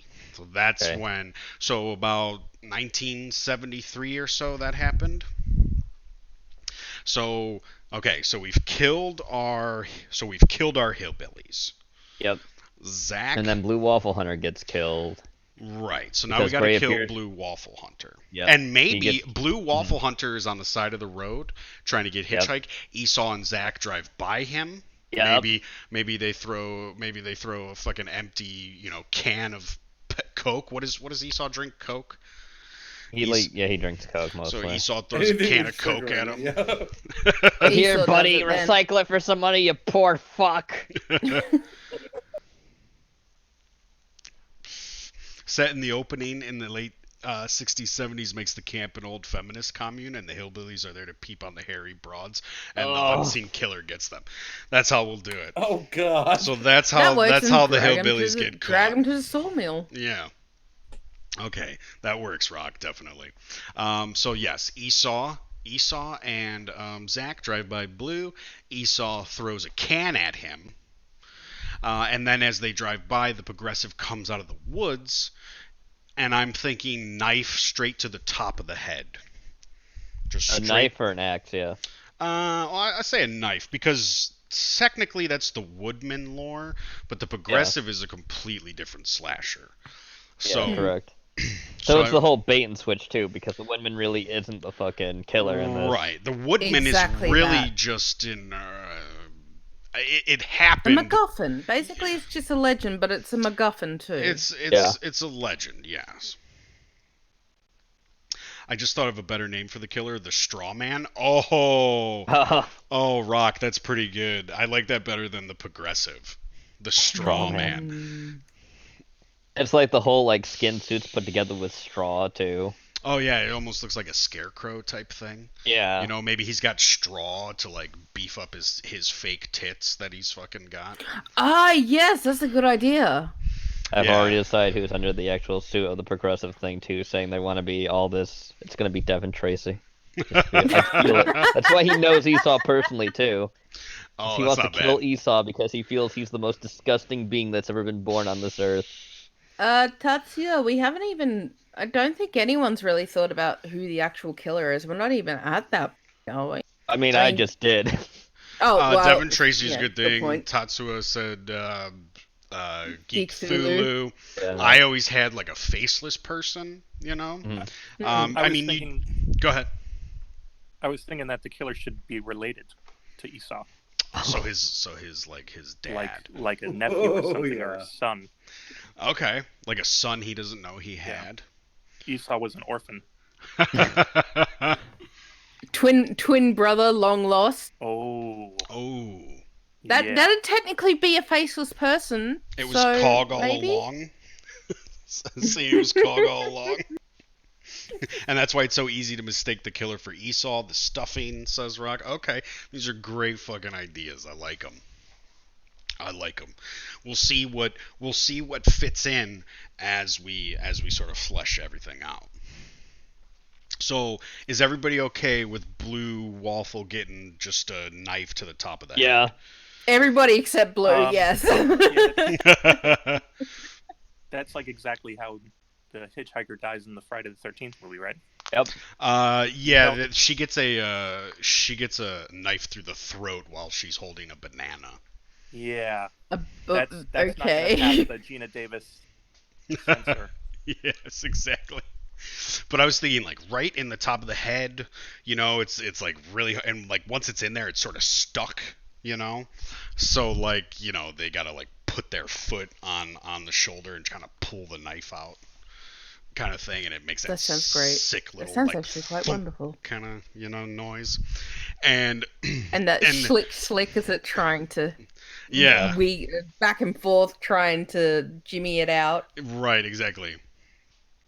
Um, and If this then person met occur. Oh no. oh, that would be good if Jim was the fucking killer. Glad I could help kill you, Esau. Oh my! Uh, That nobody. I don't think anybody even thought of that at some point. That's actually kind of hilarious. Better yet, not a knife, a lawn dart. Rock, lawn dart is good. I like lawn dart. Oh boy, lawn dart. I was just trying to do some sort of impalement through the top of the head sort of thing. So okay, lawn dart. We'll go with lawn dart. Lawn dart through the top of the fucking head, and then like the body is sort of like dragged off into the woods kind of thing. And you don't know, perhaps the straw man is eating his victims. You know what I mean? Maybe he eats them sometimes to survive. You know, there's always that thing of how does Jason live kind of thing. What does he survive on? You know, does he eat Well, rats? it would make sense because after you skin someone, you got everything else to get rid Sure, of. So yeah. sure. It was the skeptics. Well, it's a fat camp, so fork is an option. That's true. That's true. There are definitely a lot of utensils for killing. Esau and Zach, like we said, go to Grey's gas station. Grey, you warn them not to fucking go there. You tell them about the Woodman lore, basically, about how some hillbillies were killed up there. Some SJW hill. They were killed up there. They don't really care what you're saying. There's some back talk back and forth. Esau tries to haggle for lower gas price. You tell him to fuck off, pay it. Zach tells Esau to shut up because Zach's paying for the gas anyway. And then they drive off and they get to the camp, and that's when now we're at the camp. So Esau is going to start killing, or I'm sorry, Esau's going to start killing. Esau is basically starting to find out now that this is a fat camp. It's an intervention. You're gonna be here for a while you're on injury leave, sick leave, whatever they call it when you get shot when you're on the force. And everybody is basically saying, look, Cog is going to be responsible for this. Gene is going to teach you archery and throwing shit. Taco and Sweets are going to cook the food, and you're going to dietitians and the dietitian foods, keto diet. Just simply call the camp Crystal Cake. What am I talking about? You don't even need to add Camp Crystal Cake. Okay. Nice. Nothing to do with KFC. So Camp Crystal Cake. Okay, we'll go with that. And everything's braised in Foster's. So. And then, maybe Cindy is. Oh, I hate you, Grey. Cindy is the swimming counselor, and all the other things all the other sort of camp sort of workout things that you get. Penny can be the herbologist. Let's put it that way. Okay. That's why she smokes. She has a secret storage of pot that she's actually growing too. I think it would be funny if Cog is like sitting in a chair counting push-ups while he's like vaping his weed. He's just sitting there, like, come on, Esau, 1, 2. And it gets to a point where you don't know if he's counting his vape smokes or if he's counting the push-up. Exactly. Exactly, that kind of fucking thing. And basically Esau he's just so miserable he can't go nowhere and he's just stuck. And he's basically run through a small little trial run of what he's about to go through for the next week or two at this camp. And then we come to the nighttime where we get Gene is telling the woodsman legend. Around the campfire, we're roasting marshmallows. Esau he's got to eat a bag of carrots. Everybody else gets s'mores. And we hear a little screaming from the fire because Mallow is being cooked alive. Yeah. Who gets to be the one cooking Mallow? I think everybody. I think I always see Mallow as sort of like this like blob type thing where like he is all marshmallows. Like just quietly hear. They're not screaming. They're just saying peeps. Yes. They're screaming out peeps. Yeah, right. Exactly. Oh, I forgot we didn't put Hawk in either as a counselor. I suppose he'll be a counselor too, Okay. in a wheelchair. Well, what we'll do is we'll what we'll Like do he's, is he's we'll like he's another old man type. He's the fucking like old veteran counselor that knows everything about like birds and shit. oh, The he could be- ornithologist, resident ornithologist. Sure, yeah. Yeah. And it's not just like an exercise. Like, yes, some counselors are there for the physical fitness, but there are counselors there for the mental fitness and the sort Yeah. of like, opening yourself up to other things, sort of thing. Like, we're gonna like take your mind off stuff. We're gonna show you some, you're gonna learn about birds. You're gonna learn about herbology or whatever the Yep. fuck it's called, and you're gonna learn all kinds of different shit. So you have a, sort of like, can't think of what I'm trying to say, but Curriculum. We have a very yeah, varied it's curriculum. sort of like expanding your horizons, one might say. Like, look at all this different shit that you can Yeah. do, and you don't have Someone- to like eat. Someone should play like a Ben Stiller style character. Oh, that's not a horror like movie. Oh, from Heavyweights? like Percocise. Yep. Fat is out of here, Mister. That guy. Couldn't that be Zach kind of, being so gung-ho about helping Well, I us saw to turn I saw into... Zach as a like a drill instructor. That could work still. I saw Like, I add saw that into Zach a as drill like a instructor bit. sure. Okay, you could combine them like a Tony Yeah, Perkins exactly drill that. instructor. Or Weeb Yeah. could be that character. Oh, okay. So so there has to be a difference then. Zach puts Esau through more like military type PT, The boot camp fitness. but then Weeb is doing like aerobics. Yes, Yeah. yes. And sorry, Weeb, you're going to be wearing the most anime style print spandex.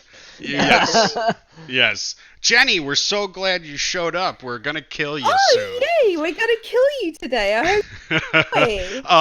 And since it is the 80s, aerobics is very big at this time. So that is perfect, Porky. You see, this is So- why we brainstorm. So You gotta Weeb's gonna dig find through all the the dirt. contraband. Yes. All of Yeah.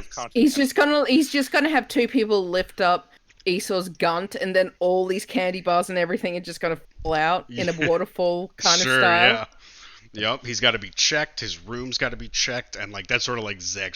And it sort of like goes to that Full Metal Jacket scene. Zach finds a donut. What is this? What is this? And just Oh, fucking yes. yells at him, holding the donut. He makes like Esau like march around with the donut in his mouth. I'd just like all to that make type of one shit. more request regarding Weeb's fantastic costume. He has to have a sweatband that says on it, "No waifu, no laifu." Yeah. Okay, perfect. Perfect. Anime spandex, no waifu, no laifu, sweatband. It's perfect.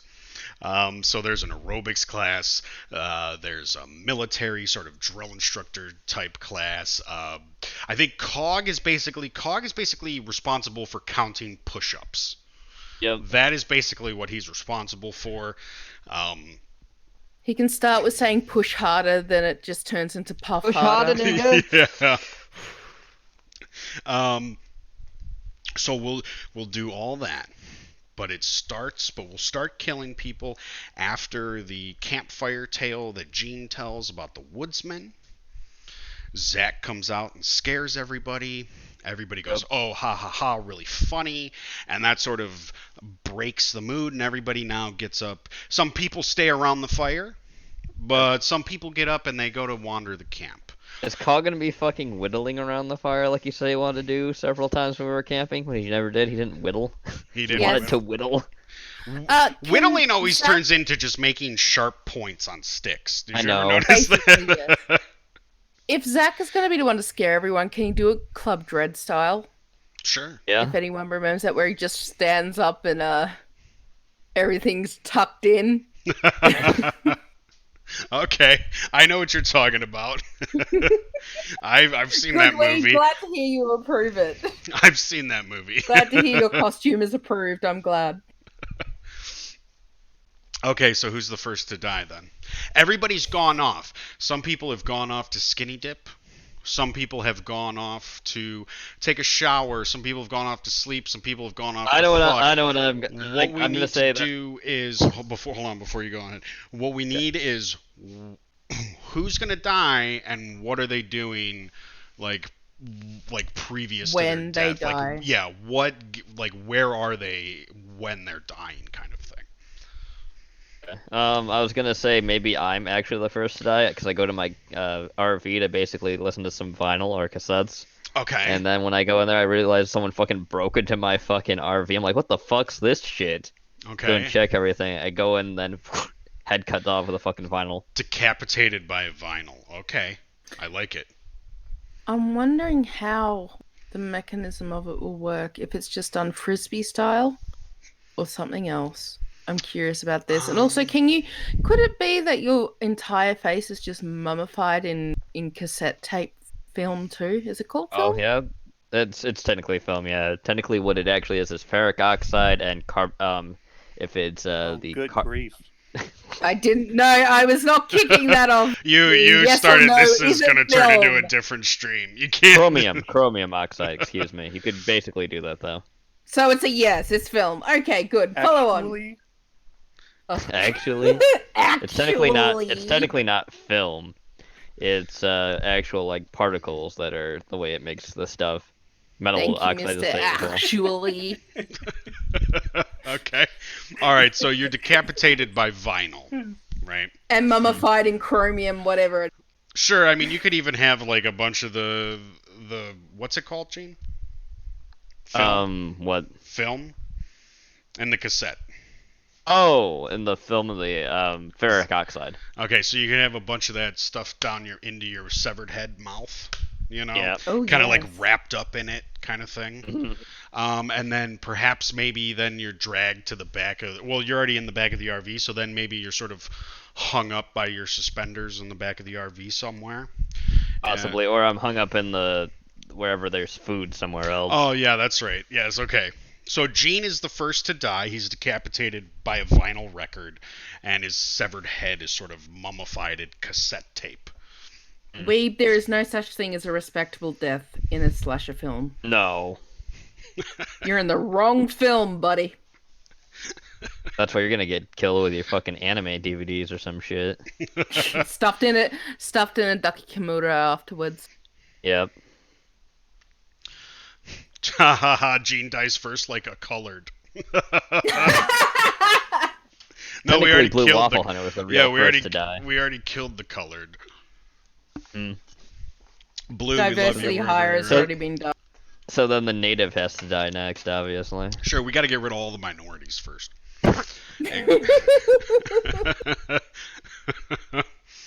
I hope this is this isn't restricted, is it? This is being restricted. Gene's RV needs an airbrushed unicorn on the side. Oh, I love it. It's Nice. got like the 80s van art on the side of it, but Yeah, it's an but it's not- RV instead. hmm The 80s van art would be more than likely Frank Franzetti, and I would basically go with the Lord of the Rings art with fucking the Witch King smacking fucking Edwin like he's I mean, gonna do, that's- like I that's- showed you guys earlier. That's definitely some van art that would definitely happen. Yeah. Okay, so who's going to die on the toilet and who's going to be fed to death? Says Strong. Let's see. The person who's Well, gonna we'll get die there. on the So Okay. Gene dies decapitated. Yep. Let's move on. Who's our next?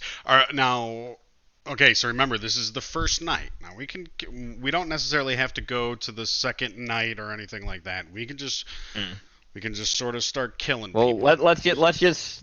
let's just say that what happens though is that Esau's basically after I'm dead, Esau just goes looking around and he finds my dead body. That calls the cops there, but everyone's like blaming Esau on it. Cause like, yeah, only this fat fuck could probably kill somebody because maybe I was making fun of him or some shit like that. I don't know. Okay. So the cops come. Yeah. So then the cops come and arrest Esau because they find a dead body and the movie's over. No, that's not what. No, the cops come at like campsite shit before Jenova, like in Sleepaway Camp when people die. The cops. But would do come, they like, ever actually find a dead body? Or Yeah, is it just like remember- maybe you're just missing? Yeah. You know what I mean? I love that like- we're talking about cops coming and I can actually hear sirens. going on in the back of my neighborhood at the moment. They're coming, Sweets. Okay, Shit, they found out. so cops, and maybe before the cops leave, they're killed too. Yep, that could be happening So too. who are Jenny, sorry, Esau is not the murderer. He's getting framed. Yeah. Yes, Esau is our final girl.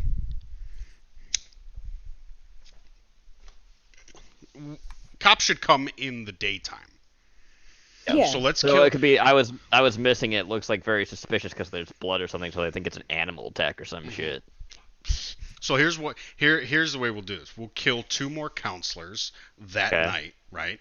Then in the daytime, Esau is sneaking off to try and find some food. He goes into a cupboard and finds your dead body. Gotcha. Okay. Jenny, would you like to be the one that's killed next overnight? Why are you giving her?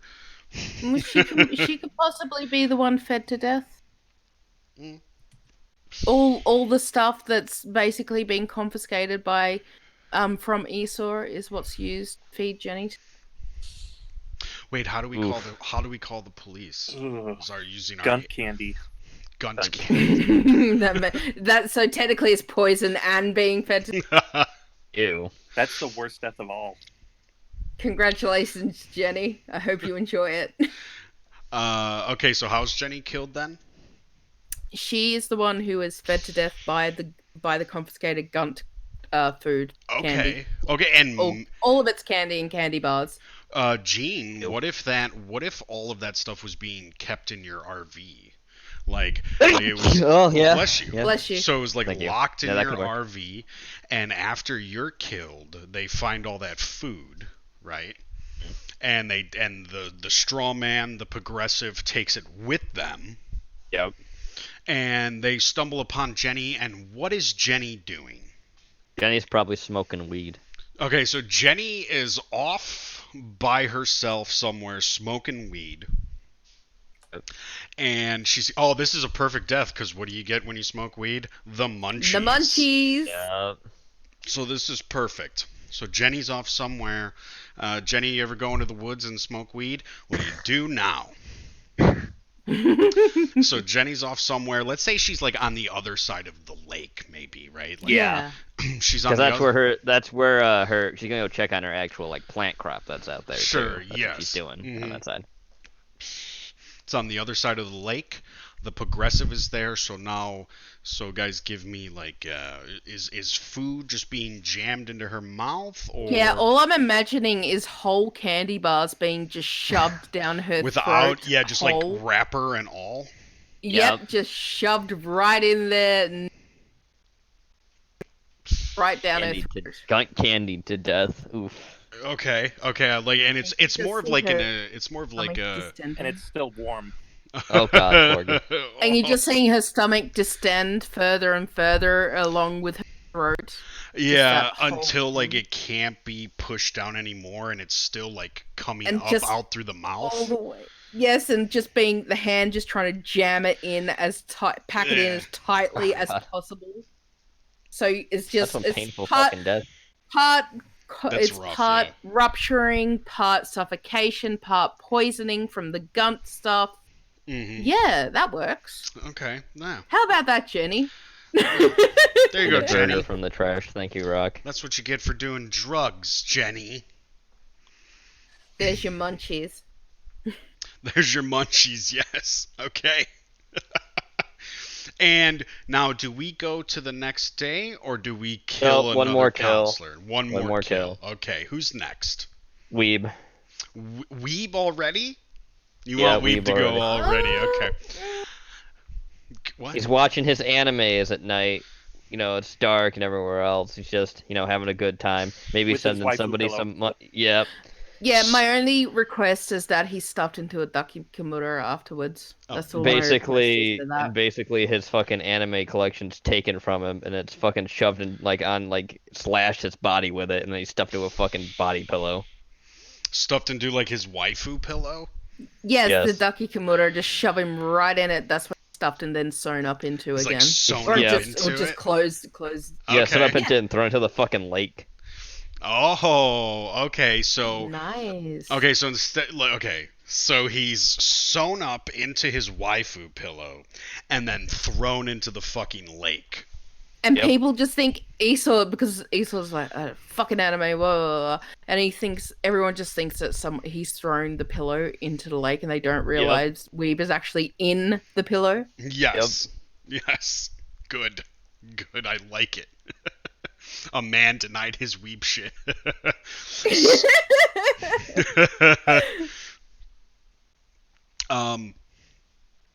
Cog will come, Tatsuya. Yeah, we're definitely gonna have to kill Cog. Okay, so we've got 3 counselors down. Gene beheaded by his vinyl, basically, and then hung up in a food storage thing. Jenny, Like a meat basically, locker or something. well, I would say like a cabinet, like a cupboard where like A pantry. yeah, a pantry pantry. where like Esau would think there would be junk food because Esau's gonna stumble upon Gene's body. Yep. And just me and Taco complaining about how much food is being wasted from the dead body, rather than being horrified that Gene's dead. Okay, so then Gene decapitated, Jenny force-fed to death from her munchies, and Weeb sewn up into a waifu pillow and thrown into the fucking lake. I died with my waifu, I approve. Like a good weeb. Perfect weeb. Now it's the next day. Esau up and fucking at him. Zach is right there to get Esau the fuck up out of bed early in the sprays him with a fucking fucking morning. hose. Cold hose. Get the fuck up, time to go. So Zach basically sends Esau off to go like do working out. So Esau will be with Zach for right now. And now I think we need to kill one of the cooks, people. We need to kill one of the cooks first. Sweets. Cooks, yeah, I think it has cooks to are be making me. breakfast, right? I would say cooks are. Taco has to go get something, and then Sweets is left alone. Because the body ruins so much food, Taco has to go for the trek to replace all the ingredients, leaving me to prep on my own for breakfast and everything. Yep. So I definitely think it would make sense for me to die, because if the progressive straw man is actually going to take my body, take my skin, then it would make sense to go through, do the mixer, scalp me, and then I don't know what would happen next prior to the skinning, and shoving all my skinned body parts into a pot or in the oven to cook. Pot. Yeah, it's in a cooking pot. The last breakfast. Yep. So exactly, the last breakfast. So by all means, start thinking how else I'm going to die. So if you're shoved into a cooking pot, maybe the straw man puts you in the oven and starts cooking, and Taco mistakes it for actual food. And then Esau will come in at a certain point, like saying, "Oh, what smells good? You fat fuck! This is your doing, isn't it? I knew it. You're a piece of shit." Esau says, "Oh, sorry." It would definitely have to be my skinned body. So actually, no. Maybe he starts skinning me alive, and that's how I die from sheer shock of being skinned alive. And that's what they find. My skinned body, my bottom half is being cooked in a pot, and the top half is stuck in the oven getting roasted. What if nobody finds it and it's fed to the rest of the camp? Ew. Well, technically, you could do that with Taco? Say he goes through the grinder and someone else has to, like, fine, let's make hamburgers. Sure, yeah. Oh, there's mince right here, great. Yeah, exactly. Taco basic. Taco's put the meat out. We can't find him, so fine. Let's just make hamburgers. This is the funniest thing I'm thinking of. It's just let's say it's past the point where you get skinned alive, right? And Taco comes back. He's horrified what he sees, but Esau just happens to walk in at this point because he gets away from Zach long enough. And he's like, "Oh, what smells good, man?" He's like, "You fat fuck! This is your doing, isn't it? I fucking hate you." He's like, "Oh wait, hey, don't hurt me, bro! Don't hurt me!" Pushes him by accident into the fucking industrial meat grinder and kills him.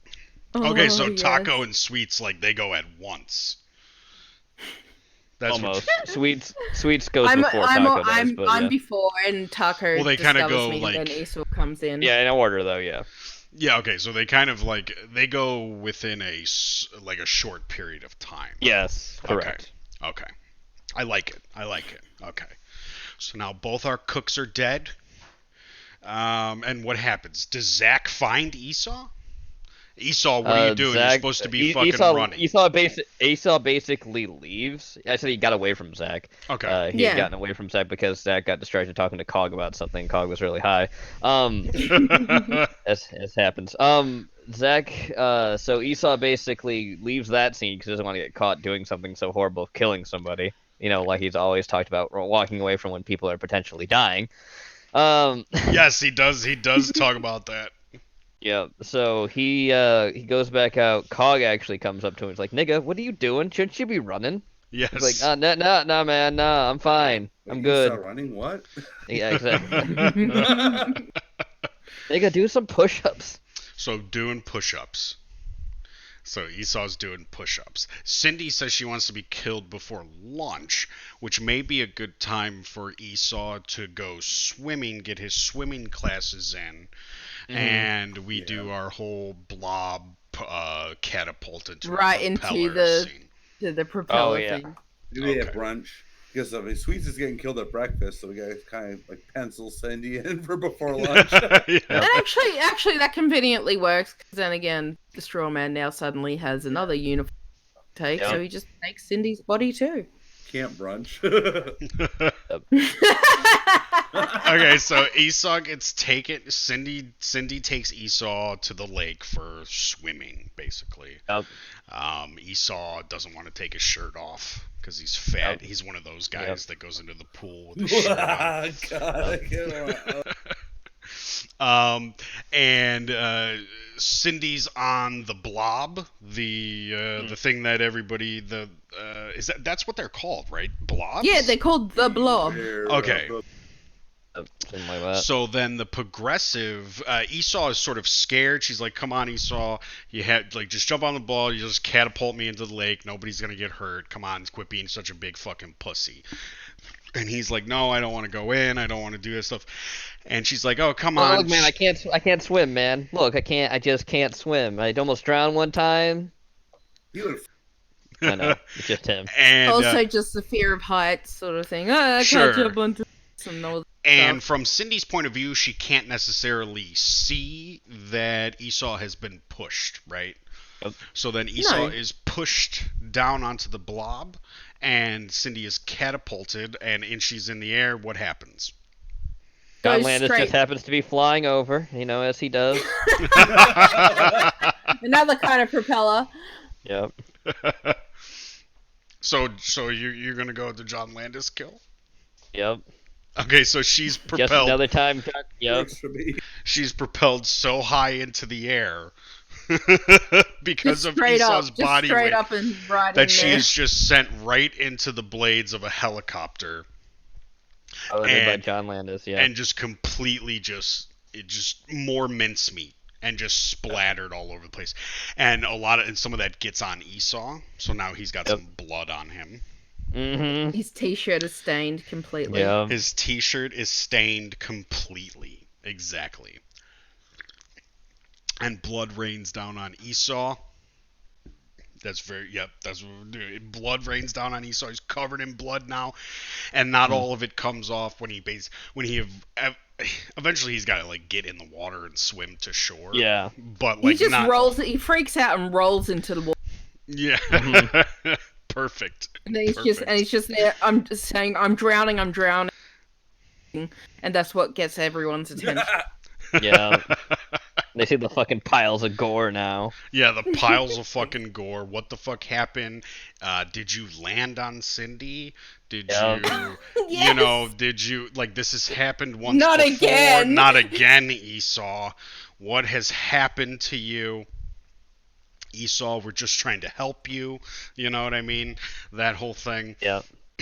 There needs to be a post-credit scene A where post-credit John scene. Landis, John Landis is painting a fourth white mark on his helicopter. Just a troll like, Yeah. yes. I like Another it. one down. Another one down. Yeah, Okay. The one's gone. Yeah, the one's gone. can almost just see John Landis at every time when he's out doing something, just hovering around Joe Dante's house. Hey Joe, can we make a movie together sometime? He's in his helicopter with a bullhorn yelling down at Joe Dante's house. Hey, look, I'm up to a fourth. You said by the fifth. Okay, all right. Now we got to kill another counselor. So we've lost. Okay, so let's recap the second day. Just we've killed Sweets. Yep, right? Taco as well. Taco as well. Sweets, how do you go? The mixer getting skinned, and then half my body is in a stock pot, and half my upper body is getting roasted in the oven. Okay, and how does Taco go? Meat grinder, industrial one. Basically Okay. turns him into fucking burger meat. Okay, and then we've got Cindy, right? I'm not missing one. And Yep, Cindy Jenny goes into got the John killed Landis. overnight. Yep, she got killed overnight. Well, don't forget, Gray's body is still rotting in the gas station. And still nobody knows he's just placed there, and then people come in, pay for the gas, slap it on the counter, and leave. They just don't realize any difference. Abandoned gas station. You would be surprised how many times that happens in a Halloween movie with Michael Myers. Yes. I thought, Jenova, I thought you were literally gonna say you would be surprised how many times that happens in Ohio. That too. Oh, that's beautiful. Okay, so we've killed Cindy. Who is left, guys? Cog is left. Cog is left. Zach is left. Yep, Cog and Zach are left. Do we have any more counselors? Hawk? What about Hawk? Yeah, we done Hawk's still Cog? alive. Is Yep. Strog a counselor? Did we add Strog in there?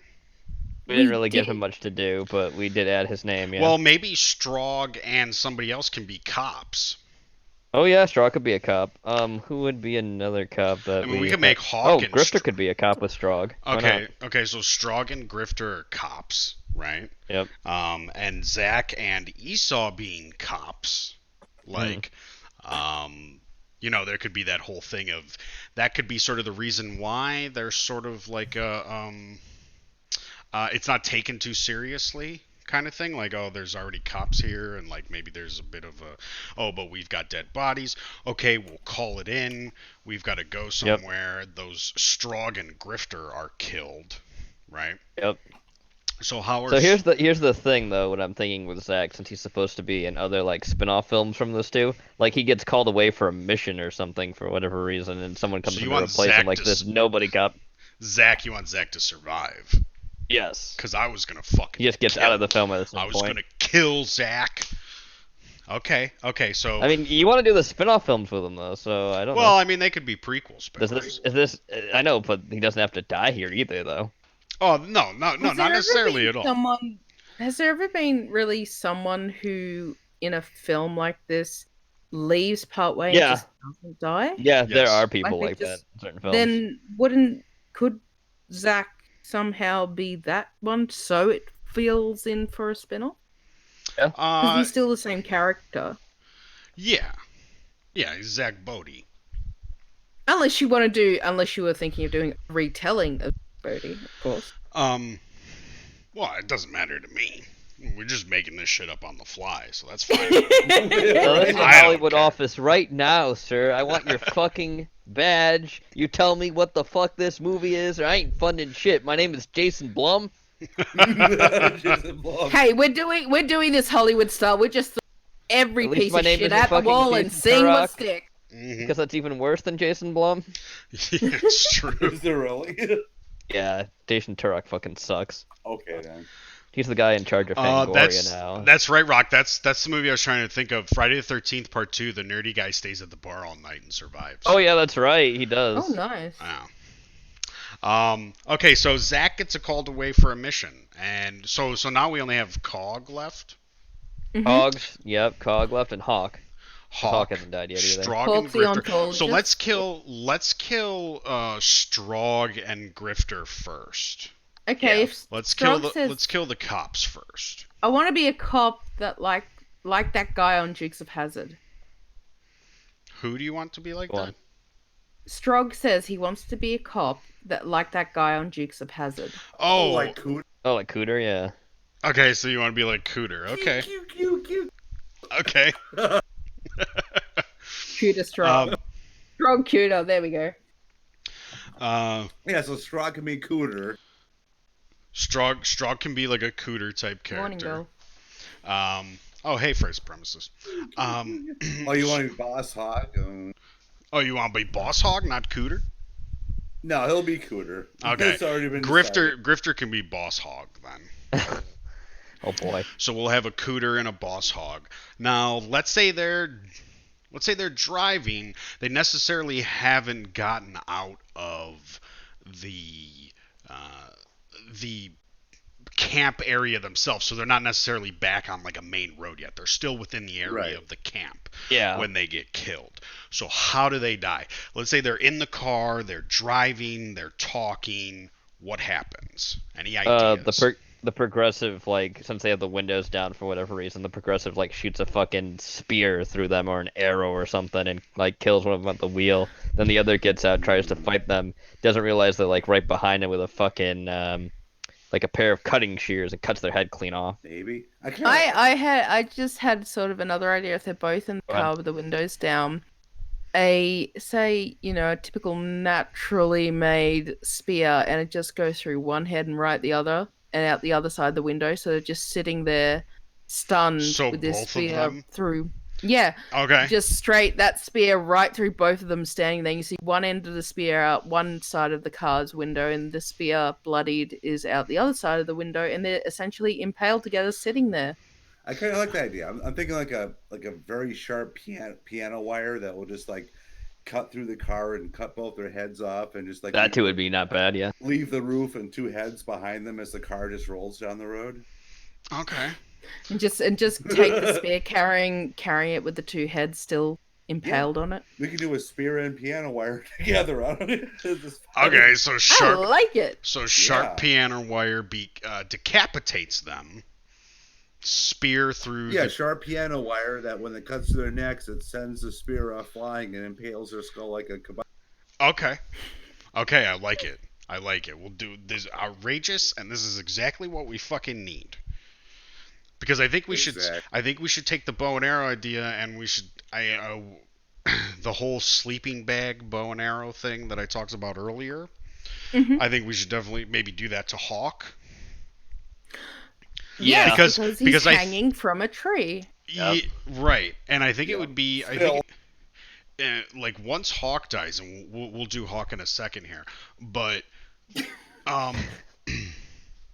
Cog left alone with Esau in the camp, thinking Esau is the killer, and and he's been smoking all this weed, so now he's getting paranoid and shit like that. And like, shut up, nigga. Yeah, and he's starting to Esau, like makes noise.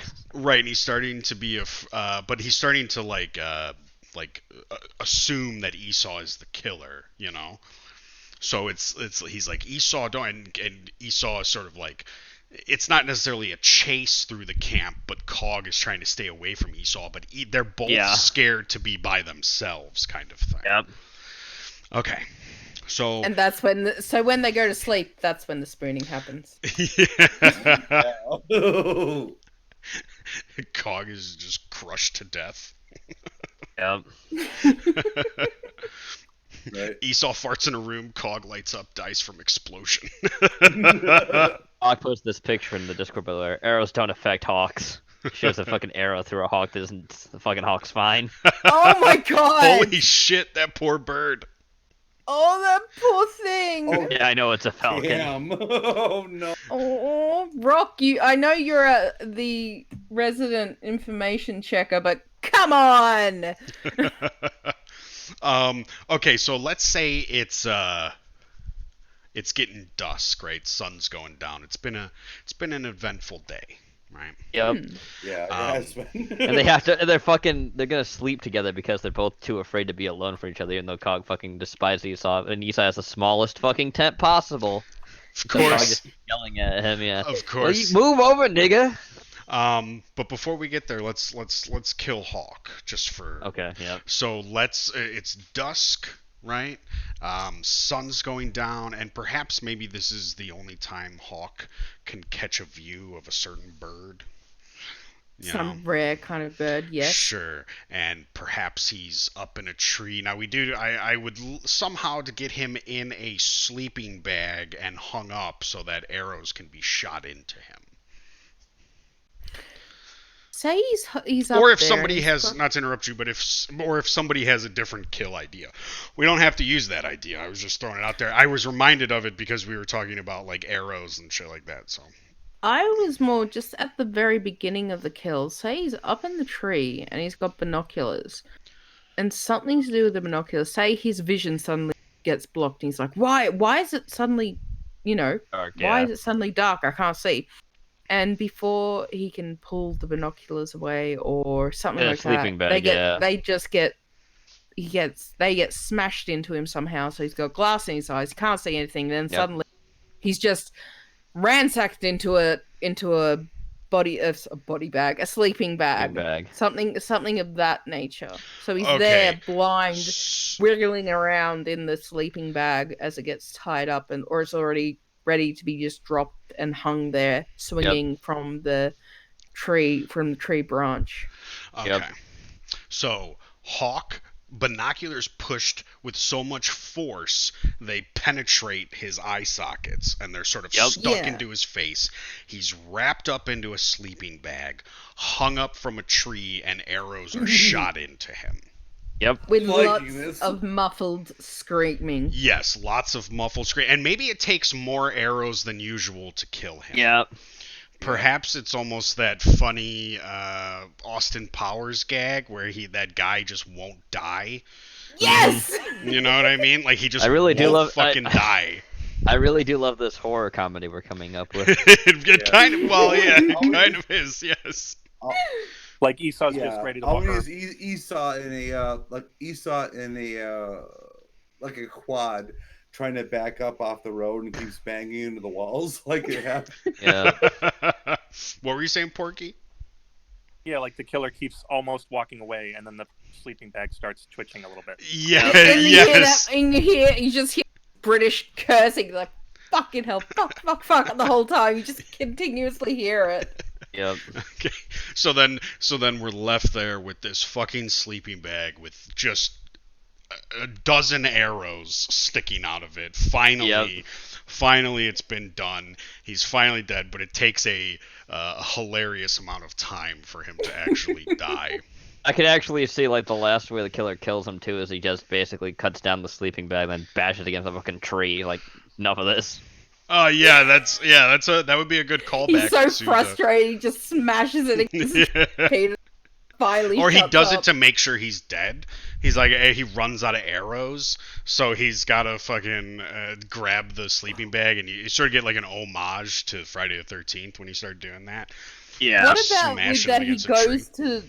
What about that if he goes to walk away, walks a few feet, stops, turns around, then does it just to make sure? Yeah, like you sort of think about like, well, okay, I need to make sure that this person's dead. Like, okay, so we've got that. Now, it's dark. Yep. Cog and Esau, they're the only ones left in the camp. Remember when we said we were going to kill Cog first? Yep. Cog, well, this is what happens when you just pitch and shit. Cog and Esau left in the camp. Cog is In a paranoid. really small tent. Yes. Cog is paranoid. Esau, they're both scared, but Cog now is starting to think it's very likely that Esau is the killer. So where do we go from here? Maybe they get separate. Cog maybe is trying to get away from Esau. Yeah. And perhaps they get separated in the woods. Mm-hmm. Like he calls Esau a fat fucking piece of shit. He just says, you're really all this other shit. And he's Go ahead, leaving Porky. the tent just like. Oh, sorry. Go ahead, Porky. I think at one point, Esau was going to knock somebody over. Oh yeah, he Trying to was get away. at one point That too. he Yeah. was. Wouldn't you? Is that technically he's knocked over Taco into the meat grinder? Oh, yeah, okay. Yeah, he pushed Taco in the meat grinder, but when they both basically end up. I think what the best way to do this is they get lost in the wood because they both start hearing something. Cog gets like, "Fuck this! I'm gonna find the RV and run." Try to ditch Right. Esau. Oh, that's right. We were supposed to kill someone with exhaust. So perhaps Cog is the one who dies Yep. from the exhaust. Which actually makes sense because of all his vaping. Because of all the Yeah. Sure, okay, all right. So they get separated. Cog is able to get out of the tent. We know how what a hard time Esau has getting out of tents. Yeah. So he's clearly behind. There's a great distance behind them. Cog has said, "Fuck this! I can't take the chance because it's very likely Esau is the killer." Yeah. So he runs to the RV, and he's confronted by the progressive, the straw man, whatever we're gonna call them. The straw man. Yeah, straw man's better. The straw man. And then we get the whole hose hooked up to the exhaust and sort of shoved into Down his mouth, yep. down Cog's mouth, down his throat. And the car is on, and I don't know, is the straw man sort of just? I mean, we just have to let it run, right? Or if I hit the gas while it's in parked, will it push out more? It'll push out more if you hit the gas. Yeah. Okay, so maybe that happens. Esau Dutch ovens him to death. That kind of goes with the lighting, farting in a room and lighting a match kind of thing and blowing up. There's so many different ways to do this. It's so funny. Okay, so Cog, death by exhaust. Yep. Death by smoke. Death by smoke. And then eventually Esau makes his way to the entrance of the camp. Why not? The entrance of the camp. Well, maybe perhaps on his way there he passes a couple. Maybe he sees the sleeping bag with Hawk in it. Maybe he finds Cog. You know. Yep. The RV's been torn to shit after Cog is dead, so he can't take the RV. And really, he's pissed because he has to walk. Yep. He's not necessarily. Him having to walk has sort of taken over his. That's his biggest fear, having to actually have movement.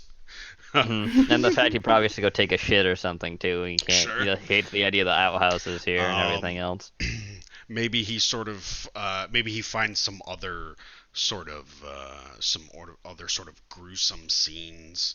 Or whatnot, you know. I don't know how far to the entrance he's going, or how far away is he really basically near the cabins, like the main area of the camp?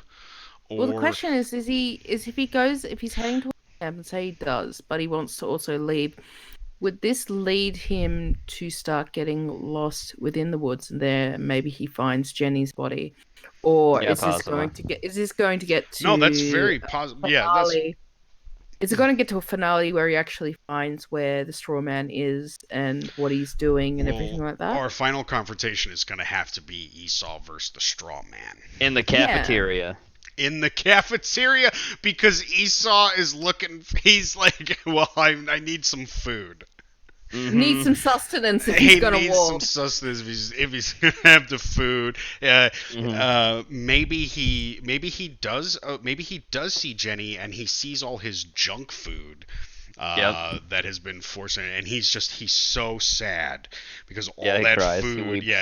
He weeps on his way, and he goes, "Well, I'll have to make it to the cafeteria. Maybe there's something edible there." So he makes his way to the cafeteria. Now, is the straw man already there, or is the straw man sort of stalking him? And the straw man's already there waiting for him. Basically, just has a fucking like cleaver or some shit waiting on him. Okay, maybe the straw man is there, sort of tying up loose ends, maybe, or maybe like setting up camp, sort of skinning and doing some other things to some other stuff like that. to some different bodies. You know, maybe you see the two cop heads with the spear on a table. Yep. You see he sort of set some up kind of shop. like Last Supper, kind of Texas Chainsaw Massacre thing going on here. Yeah, good idea. I like it. Okay, so Esau and the straw man are now face to face. Yes. They are face to face in the cafeteria. Anybody have any ideas? Esau basically just says, "Hey man, where's the real food? I don't want to eat any people." Right? Yeah, he doesn't even. He doesn't even take it to consider. He says, "Hey, ma'am, where's ma'am, the food?" Yeah, ma'am. Now where's the carbohydrate? Where's the junk food? Hey, ma'am, do you have any? Do you have any Oreos? What does he like to eat? He likes to eat anything. oranges. Oranges. Got Oh, any okay. oranges? Okay. Any fruit? Now, does the straw man No, speak? He's not one me asking about fruit. Yes, the straw man does speak, saying, "You are the fucking filthiest thing that has ever existed on this planet. I have Okay. waited so long to kill you. You are going to die, and the world will be healed with your death, you fat, degenerate fuck. Okay. And then so- Esau just says, "Yeah, Fuck you." do you have any? Yeah, but do you have any oranges?" Yeah, but do you have any oranges? That's cool, man. But do you got any oranges? Right, And then that's cool. when the straw man says no, he gets angry and then says "fuck your mother" or something. Fuck of your that mother. I nature. hope you die of cancer. Or we get hit Something by like a that. bus. Right. Yeah. Which will ironically, I think, be the way the straw man actually dies. Is they go all the way like to the highway, and the straw man actually does get hit by a fucking bus. Straw man hit by a bus. Okay. Okay. Well, let's Like see. it's a bus of fucking Jews or some shit that ends up saving Esau, like Jewish immigrants or Oh, some like shit. little kids on their way to like Like Hebrew the camp. Yeah, Yeah, the Orthodox is it Hasidic? No. yeah, Okay. Yeah, the Hasidic, Hasidic yeah, kids. young little On their way Hasidic to Hasidic Jews. camp. Okay. Yeah. Acidic or her. Okay. All right. This is okay. So the straw man goes on like a diatribe, right? We hear them talking. They're spouting off their woke social justice bullshit. Right? They've killed everyone in the camp. Esau is the most disgusting thing they've ever fucking seen. And they start to there's a little bit of a roundabout at the tables, when you're Yep. stuck, you're going back and forth around the table. I still love the idea of it being Devin that's actually the fucking straw man because he always hates Esau so much. Well, Roxanne, It's like he knows Esau. It's like, Roxanne, yeah, like, you couldn't run. No. Esau just wants to take his trip to the birthright trip back to the maybe there is a bit of a physical encounter between them where like they're both sort of injured. Esau. Yeah. Remember, Esau is taken off an injury, so maybe he re-injures his shoulder or something. Yeah. Maybe the straw man gets injured. Maybe Esau kicks him in the leg. Remember, Esau can fight. We've got him. Yep, he can. We've got him fighting in the first movie. He kicks a lot of ass in the first movie. He definitely kicks a lot of ass in the second movie. So, and he's really coming off like an action movie, sort of 1 and 2 to come into this. No, the slasher killer has film. to be Hitler or any German. I mean, Devin wants to believe that he's German when he's not. So German accent when he finally starts speaking. Yeah. Oh, that's not bad. Yeah.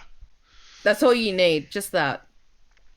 Like the bastard son of Hitler or some shit. So they're both The injured. grandson of Hitler. Let's say they're both injured. Let's say Esau's shoulders is injured, and something the straw man is injured in his leg, so he can't necessarily move that fast. So it's this slow sort of chase through the woods towards the main road. That step and dragging one of the legs along behind him sort of thing. And that would actually probably make for that slow enough kind of chase where they're on par with one another. And you're getting Which is they're like just normal speed for Esau, yeah. Yeah. No. right, exactly. We need Esau. Like that's why we need the straw man to sort of Esau be healthy and his pursuer injured, right, to make it fair for Esau. Otherwise, he would have just fucking been destroyed. So, and as like they're chasing, as the straw man is chasing Esau, they're both sort of like firing insults back and forth to each other. So it's very much like "fuck your mother," "I hope you die of cancer," and the other person going, "you fucking colonizer," all this stuff. Esau's yelling, "Israel's the greatest. I love when they bombed Dresden. You people deserved it." Shit like that, and it's all going back and forth, and it culminates here into the main road, where maybe Esau he just can't go anymore, just simply because he's fat. Yeah. Like he's like, even though the straw man has an injured leg, like they're still able to keep going. But Esau just has to stop. He's wheezing. He's wheezing. He hit the wall. Gasping. Yes, all of that stuff. Yeah. and they sort of get into another physical encounter. They're sort of fighting, tussling, going around with each other. And then Esau sort of pushes the straw man into the front of the bus of Hasidic Jews going to Hebrew camp. Yep.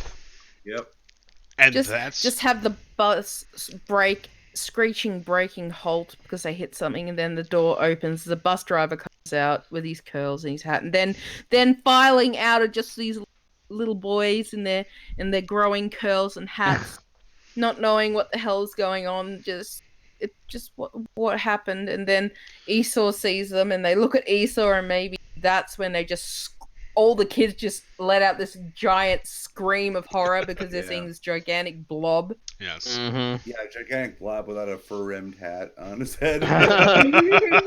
No curls, no fur-rimmed hats. Curls, yeah. Okay.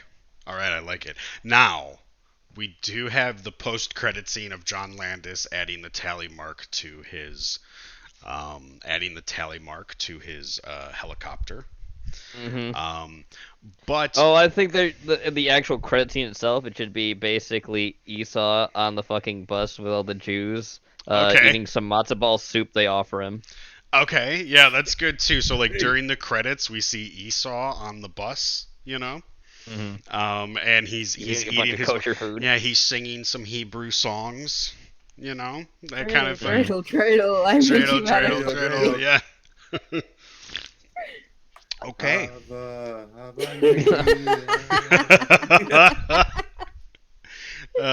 Yes, with Happy Jew music, right. Jenny. And the Stinger's John Landis adding Esau to his list when checking Cindy off. That's good, Tatsuya. Oh, perfect.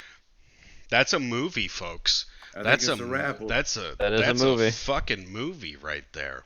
I am so pleased with this one. Those kills are extremely satisfying. The kills are extremely satisfying. It definitely has a slasher feel to it. There's comedy in there. Mm-hmm. It sort of stays true to some lore while also creating a new lore of its own.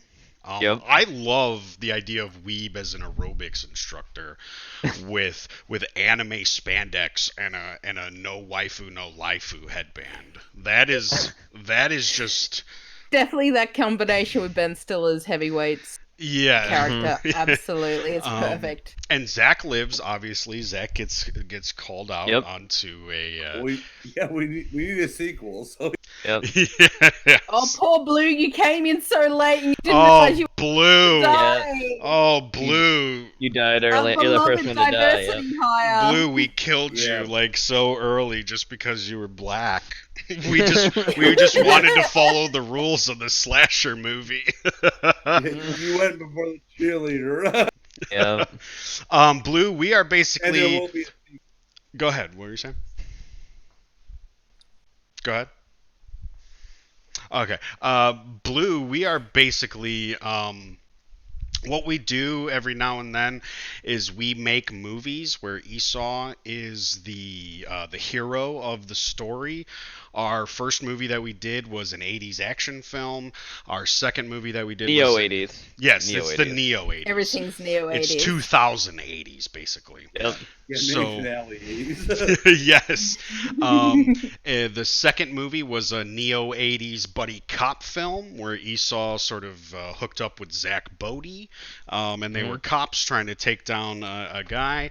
And this episode is a Neo-80s slasher film at a camp where Esau gets tricked into going to fat camp. And we just hit the credits. And ended, but you were a hitchhiker on the road and you got killed by the straw man who is our slasher. Lawn dart right to the top of the head. That's how you. Oh yeah. That's how you went, Blue. While eating a banana. While eating a banana. The banana. Porky. Yes, the banana. Thanks, Porky, for chiming in. And what if you know what Yeah, Blue, yes, you were. Tatsuya brings up a good point here. What if Zach said he had a special mission to go to, but really he just went to the closest bar to drink? Yeah, like yeah. that. And that's Yes, where Zach yes. was the whole time. He was just at the bar Right. drinking. Maybe you can see that as a post-credit scene as well. You could see that, Yeah. yeah. We could have some different, like you get you get a scene, then you get some credits, then you get another scene that fades in, and then the Maybe- credits come in, and then you get another, and then our very ending post-credit scene is the Landis marking Yep. off the. Maybe for Zach's post-credit scene, he's there drunkenly spouting to other people about his Zachby Lonby 2020. Spiel. Zach Bodie Like 2020. 2020. Bodie 2020. Bodie Fine. 2020. Perfect. Now, here comes the part. Now we try to put together a little bit of a soundtrack. So if you guys have any songs that you think would fit for, Oh gosh, someone said right at the beginning about who should do the composing. Someone had said, Danny I'm Elfman? so sorry. No, someone before Danny Elfman. They said that or Danny Elfman. I forgot who though. Was it Strong? Damn it, Sweets, that doesn't just- help. I just. saw I it know. come in. Look, I Zach can- Bodie so I have to- 2084. That's right. There you go. It can't be 2020. It's got to be 2084. John 2084, Williams. perfect. John Williams. Williams, yeah. John Williams. Yeah. And what John about Williams like or something the from Breakfast Club. okay, yeah.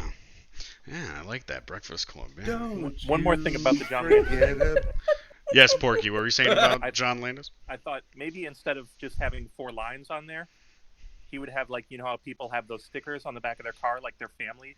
Oh, okay. Yes! Yes!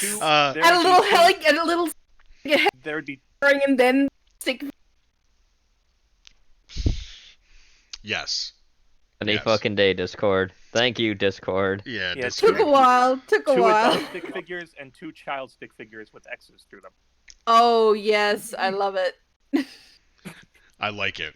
That's perfect. That's way better than what's it called? retro wave 80s soundtrack. That works too. I like it. Do we have any 80s hits that fit in there? I know Gray, you just said the Breakfast Club. Don't you forget about me. Yeah, that'd be a good album. Forget about me. This is. Are I there know any this is aerobic? What about what's that'd that? be a Go ahead.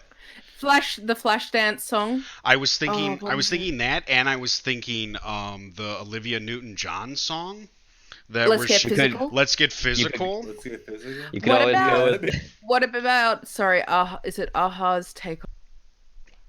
Aha's Yeah, Take on Take Me. On Me is a good- Yeah. I was gonna say you could do Body Talk from Toxic Adventures. That's kind of an aerobic That's song. good. You remember Yeah, that? no, That's that true, works too. yes, Yeah, yes. Body Talk works too. Body Yeah. Talk. Body Maniac, Talk, just Maniac the sound works of- works. Yep. Hello, Blue. Liz. You're a little late, but hi. Yeah, any of those will work for a good intro. So Black yeah, in, Blue's got Back one in Black. maniac. Yes, Maniac, Back in Black. Stan Bush's I don't The know, I'd vote Touch for Get plays when the Physical. Jew runs over the killer. Out of Touch, Hall and Oates. Oh, these are Yeah. great. Yeah, we could just compile all of these into the movie. It works perfectly. Would it be horribly lame to just have a nostalgic meme of Rick Astley? Oh god. I can't help it. I can't let go. You gotta let it go, Sweets. I can't I'm give it gonna- You up.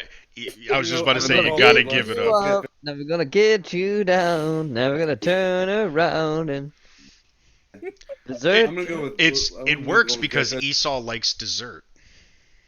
He Desert does. you. Never gonna. Yep, there you go. What were you That gonna song say, can Greg? play exactly. What were you gonna say, No, Greg? I'd say let's. I was gonna go with Get Physical for the intro and the outro. I don't know. Would Get Physical sort of, I don't know, ruin the surprise though? Just get Yeah. Queen to do the whole thing, Highlander style. You're the best. Under- Go ahead. What? I can just imagine Under Pressure when he's in fucking with Esau in the tent. Under pressure, pushing down on me. And just Push and down. sitcom saying, "What is that?" Yeah. What is that music? Strog's gotta go one. There could Eat be It. only- Eat It from Weird Al. That's good. Yes. That's good. That's an 80s song. Yeah. I like it. I like it. Gotta The put him Karate over Kid the glove. song. You're the best. You're the best around. Perfect. I like it. It's great. Now what we need is a title. Now these movies are called Heeb Fury. That is Mhm. what they are. We've got The Rise of the Fat Worm. And I can't remember the second one. I don't remember the title of it either. No. If you guys It give was- me a second, yeah, I will, that unfortunately. if you guys just give me 1 second, I will figure out what the second one is called. But let's throw some ideas out there for This one? this one. Hold on 1 second. Heeb Fury 2: Return of the Jew.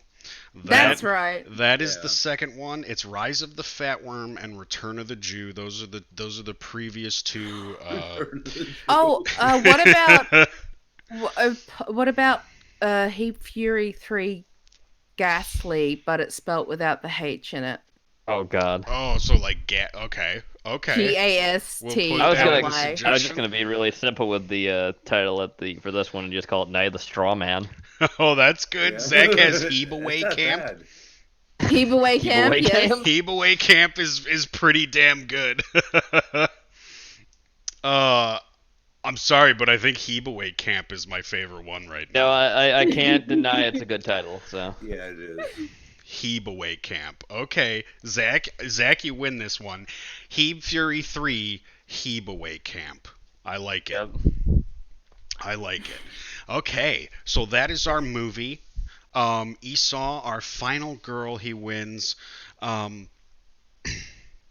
He wins in the most efficient way that a fat Yeah, tub the of fucking lard Jews that come is to save Esau. him.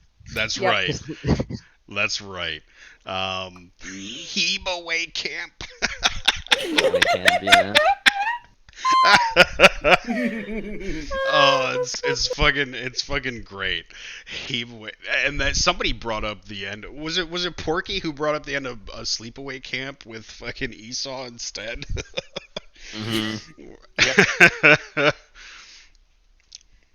All right. Heeb Fury 3, Heebaway Camp. A lot of death, a lot of fucking killing going on. So much gore. So much gore. We've got weebs. Oh, hey, Moppy. We've got weebs Hi, Moppy. sewed into a waifu pillow and thrown into the lake. We've got Hawk in a sleeping bag with binoculars pushed into his eye sockets and getting. Don't forget me getting decapitated and hung up by my suspenders. You getting decapitated with a vinyl hung up by your suspenders. Jenny being force-fed to death. Force-fed. Cindy being catapulted into the air, killed by John Landis. Yep.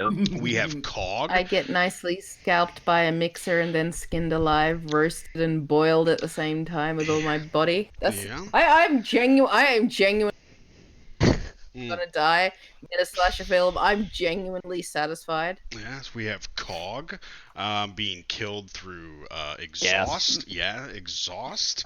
Pipe down the throat. Yeah, a hose shoved down his throat that's attached to the RV's exhaust. The cops that are killed, decapitated by piano wire, and then their heads speared. So they're on the same spear. So you got two heads on a spear. Taco is pushed into Is Taco pushed into a grinder? Yeah, Yep, meat that's grinder. right. And they just think he's left the mince there for something, and people make hamburgers out of it. Mm-hmm. That's right. See? We have the three hillbilly, me, Porky, and Rock are killed in the beginning of the movie, like 10 years before the movie takes place. Rocky, that's Porky and Rocky together. Porky is feet first into a wood chipper. I am Squealing like a pig. Squealing. I am hooked by the feet upside down and sawed in half. Rock is sent. Vivisected. You're fucking vivisected by that. Yes. Rock is sent through a buzzsaw, so he's cut in half, face first. Blue is killed with a lawn dart to the top of the head. Did we wait? Did we figure out how we were gonna kill Gray? No, we didn't figure out how we were going to Okay, kill Gray. so- Besides- No, there That's a was long no time mention ago of in the Gray. He gas was station. He was just left there in the gas station. Oh, but we So always show the don't realize Harbinger's death. The Harbinger's death always happens, so we need to figure out how we're going to kill Grey. Now, Grey Well, I works at a figured it gas out earlier. station. It was basically he doesn't stay in the gas station. He goes like a certain point, like at night, to scare the shit out of you. So I'm saying, you should fucking leave, fat boy. This place ain't safe for you, and stuff like that. And then how does he die, though? He gets his throat slit. Okay, so he just gets his throat slit? Yep, his throat Okay. slit, then he's stuffed into a tree, and lit on fire. Okay, But not okay. by Esau, but by this straw man who's like Yes. working the. Yep. Straw man slits your throat and then just stuffs you inside like a rotting tree. Yep. Okay, Yeah. okay, I like that. That's good. Okay, so we did figure it out. Okay, burn Grey with gasoline. That's good. Burn Grey. The fuck is going on? Says Liz, we just got done making a slasher film with Esau and a bunch of us and chat as characters in the movie. We like to do this every now and then. We take Esau, the most hated, and we turn him into the hero of a movie. And then we basically Whatever movie we're we coming basically up with, yeah. we basically sit here and we brainstorm and we pitch a movie, and that's what we're basically doing. And we have a title, Heeb Fury 3, Heebaway Camp, with an excellent fucking soundtrack. I think it might be the best soundtrack since the first movie. Yep. Second film is okay. The first film was good. Second film was took a little bit of a dive, but the third film brought the franchise back to the fucking top. We're keeping on par with film series, so it's Yeah. okay. We're doing Yes. Yeah, exactly. Like a lot of sequels. Exactly. Yes, Zach. Never miss another Heeb Fury. You need to be here for it. I Especially had some since ideas. yes, What Porky. do you have, Porky? Oh, I had some ideas for the second film, but I didn't have the phone Oh. then. So Yeah, Oh, that's fine. That's fine. We definitely always go to chat for this, and this isn't the end of the Heeb Fury franchise. There are probably about 3 more movies, I would say I have. I have an idea for the 4th film. Now, what we like to do is we do a different genre for every movie. So, the next movie, and I may be romantic giving... comedy. Yep, that's what I was gonna say, Porky. Actually, Porky, Can we? 50 first maybe lunches. 51st lunches, there we lunches. Oh go. my god. Beautiful. So the 4th, actually, we can eventually do a romantic well, I mean, who knows? But my idea for a 4th movie is going to be a 007 spoof with Esau, where he is a spy and he has to bring. He's been promoted by Quantico. Is that it? Who knows? Yeah, something like that. But that won't be until probably the new year sometime. Probably the new year sometime, I think, 2020. Yeah, New Year at least. Yeah. But this So- is the thing. Yeah. So do you have a musical penciled in? Because I think we can do a musical. Oh. I think If we could do a musical where we could actually like make music and have songs. Strong's already got a fantastic suggestion spy film. Double XXL. Double XL. I like it.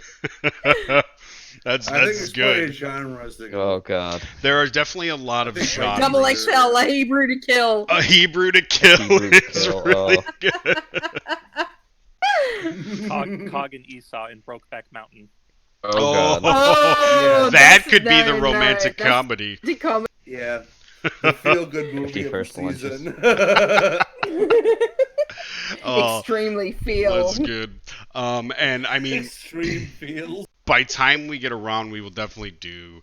I suspect we will eventually next year, around October, eventually have another horror theme, but we'll probably won't go slasher. We'll probably go something. It Sorry, cuts out say that because again. it's just Discord keeps Yeah, cutting out on you because What Discord's a piece of shit. Yeah. So what I was saying is probably around October of next year, we'll probably do another horror themed movie for Esau, but we won't do slasher. We'll do something maybe supernatural or something along those lines. We'll find a different horror genre. I can almost think of anthology where Esau's the anthology host, but he's basically like doing really shitty stories that make you want to worship Jews or some shit.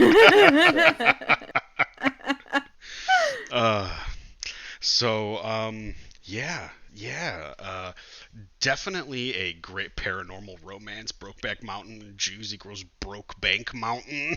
Brokebank Mountain. The Passion of the Jews. The Living Miskites. 2 Jews, 1 shekel. Oh god. Oh gosh.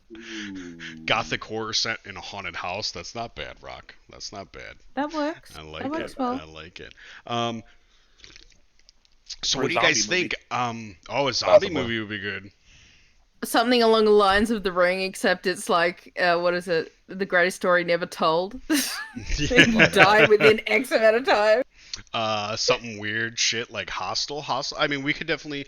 I mean, when it comes around that time, we'll figure something out. But like I said, the 4th movie in the franchise will probably be doing sometime in the new year. I would imagine it'll still be winter, but January, February, we'll do something. For that. I'm thinking, 300-pound zombie has serious potential. Oh god. Does he still have a brain to lose? So many ways you could go with that. So many fucking ways you can go. Rock, zombie movie is unfair. The monsters will eat. Yep. Yeah, They have a huge IQ advantage over Esau. And a huge endurance advantage too. Not wrong. Did you see my COG mockumentary today? No, I did not, Blue. Did you put out a COG mockumentary? Did he? Yes, he did. Oh. Yeah, I watched it. Posted in general, Blue, in our Discord, and we'll check it out. I've watched it. Gene, do you want to post the link to the Discord? The invite? Sure. Yeah. Yeah. For anybody who wants to jump into our Discord who's not in there already, we just really talk movies. There's not really anything, there's no real drama over there or anything like that. It's just a movie Discord. We talk movies, we laugh, we have a good time. Shit over there. So if anybody wants to jump into the Discord, they can. Pretty good shit, I guys. personally wouldn't recommend the Discord. What did you just say? How dare you? You know what? I think this is my favorite movie that we've made. Like, I really like the first one. The second one is, It was as Cindy said, we got past the soft part with the second one. Very true. Yes. I mean, first sequel is basically bastard sequel, then you move on to the third, and sometimes it works. Exactly. Perfect shit. Gene, do you have any shilling you want to do? Oh, me? I'll probably do a stream tomorrow at 9 p.m. Eastern Standard Time. I don't know what I'm going to do it on yet. Okay, you don't know yet. Sweets, are you doing a stream tomorrow? Yes, I will be doing one on my channel. I still have no idea what we're going to do, but since it's going to be a sped run, you can guarantee it'll be most. It's not going to be any more Sweets and Sour Hour. Did you finish? No, we're not having. We have finished Sweets and Sour Hour for the moment, but that is likely to return in the future. But yeah, it'll just be me and my spedly goodness. So tune into that. It's at the moment. It's still at 6 p.m. Eastern. So we'll have that little extra hour before Gene starts. Yeah. Are you done with KFC or what? Yes, we finished it. And ironically, it was blocked in Japan, thanks to Sony. That's funny. I laughed my ass off. If all my world blocks and country blocks come from Sony. So if you want to get a country block or a world block, play something by Sony that Sony owns. The algorithm will immediately do that. Fucking Sony. Same. Always. Fuck you, Sony, you faggots. And there is a banner rant on Sunday, correct? Yes, there Yes, is going to that's be a right. banner. It's the anniversary Bannerama. Oh, It the is the anniversary. anniversary. Oh, Bannerama. fantastic. And the videos we found so far are basically the ideas of how the camping trip happened too. I found the one of the lesser cryptids when we first started mentioning stuff about the Falk monster, and Trez brought the one where Esau basically starts really shilling the idea of that during the paintball stream. Yeah, Oh, looking okay. forward to that. Yep. Yeah. Nice. That'll be good. And that will be my sunset stream on Banter Ants, by the way. It's so Yep. sad. It was a great run. really? And, It was a great gun. ladies and You're gentlemen, going out yeah. on top, really. Absolutely on top, yeah. Definitely.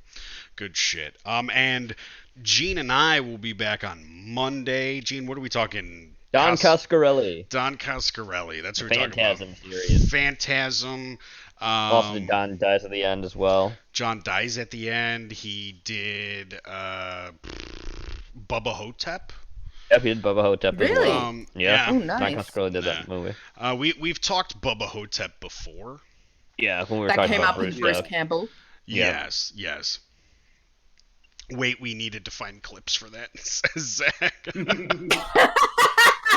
Uh-huh. I didn't find clips. I found the whole stream. I don't know how this is gonna work too well because it's full stream, so we have to go to exact Right. timestamps, and fucking my circle doesn't really do that well. No. That's gonna be fun. So yeah, we'll see what happens with that.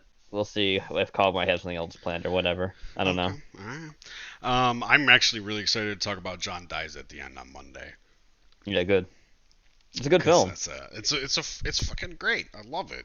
It's a great film. It's funny. It's fantastic.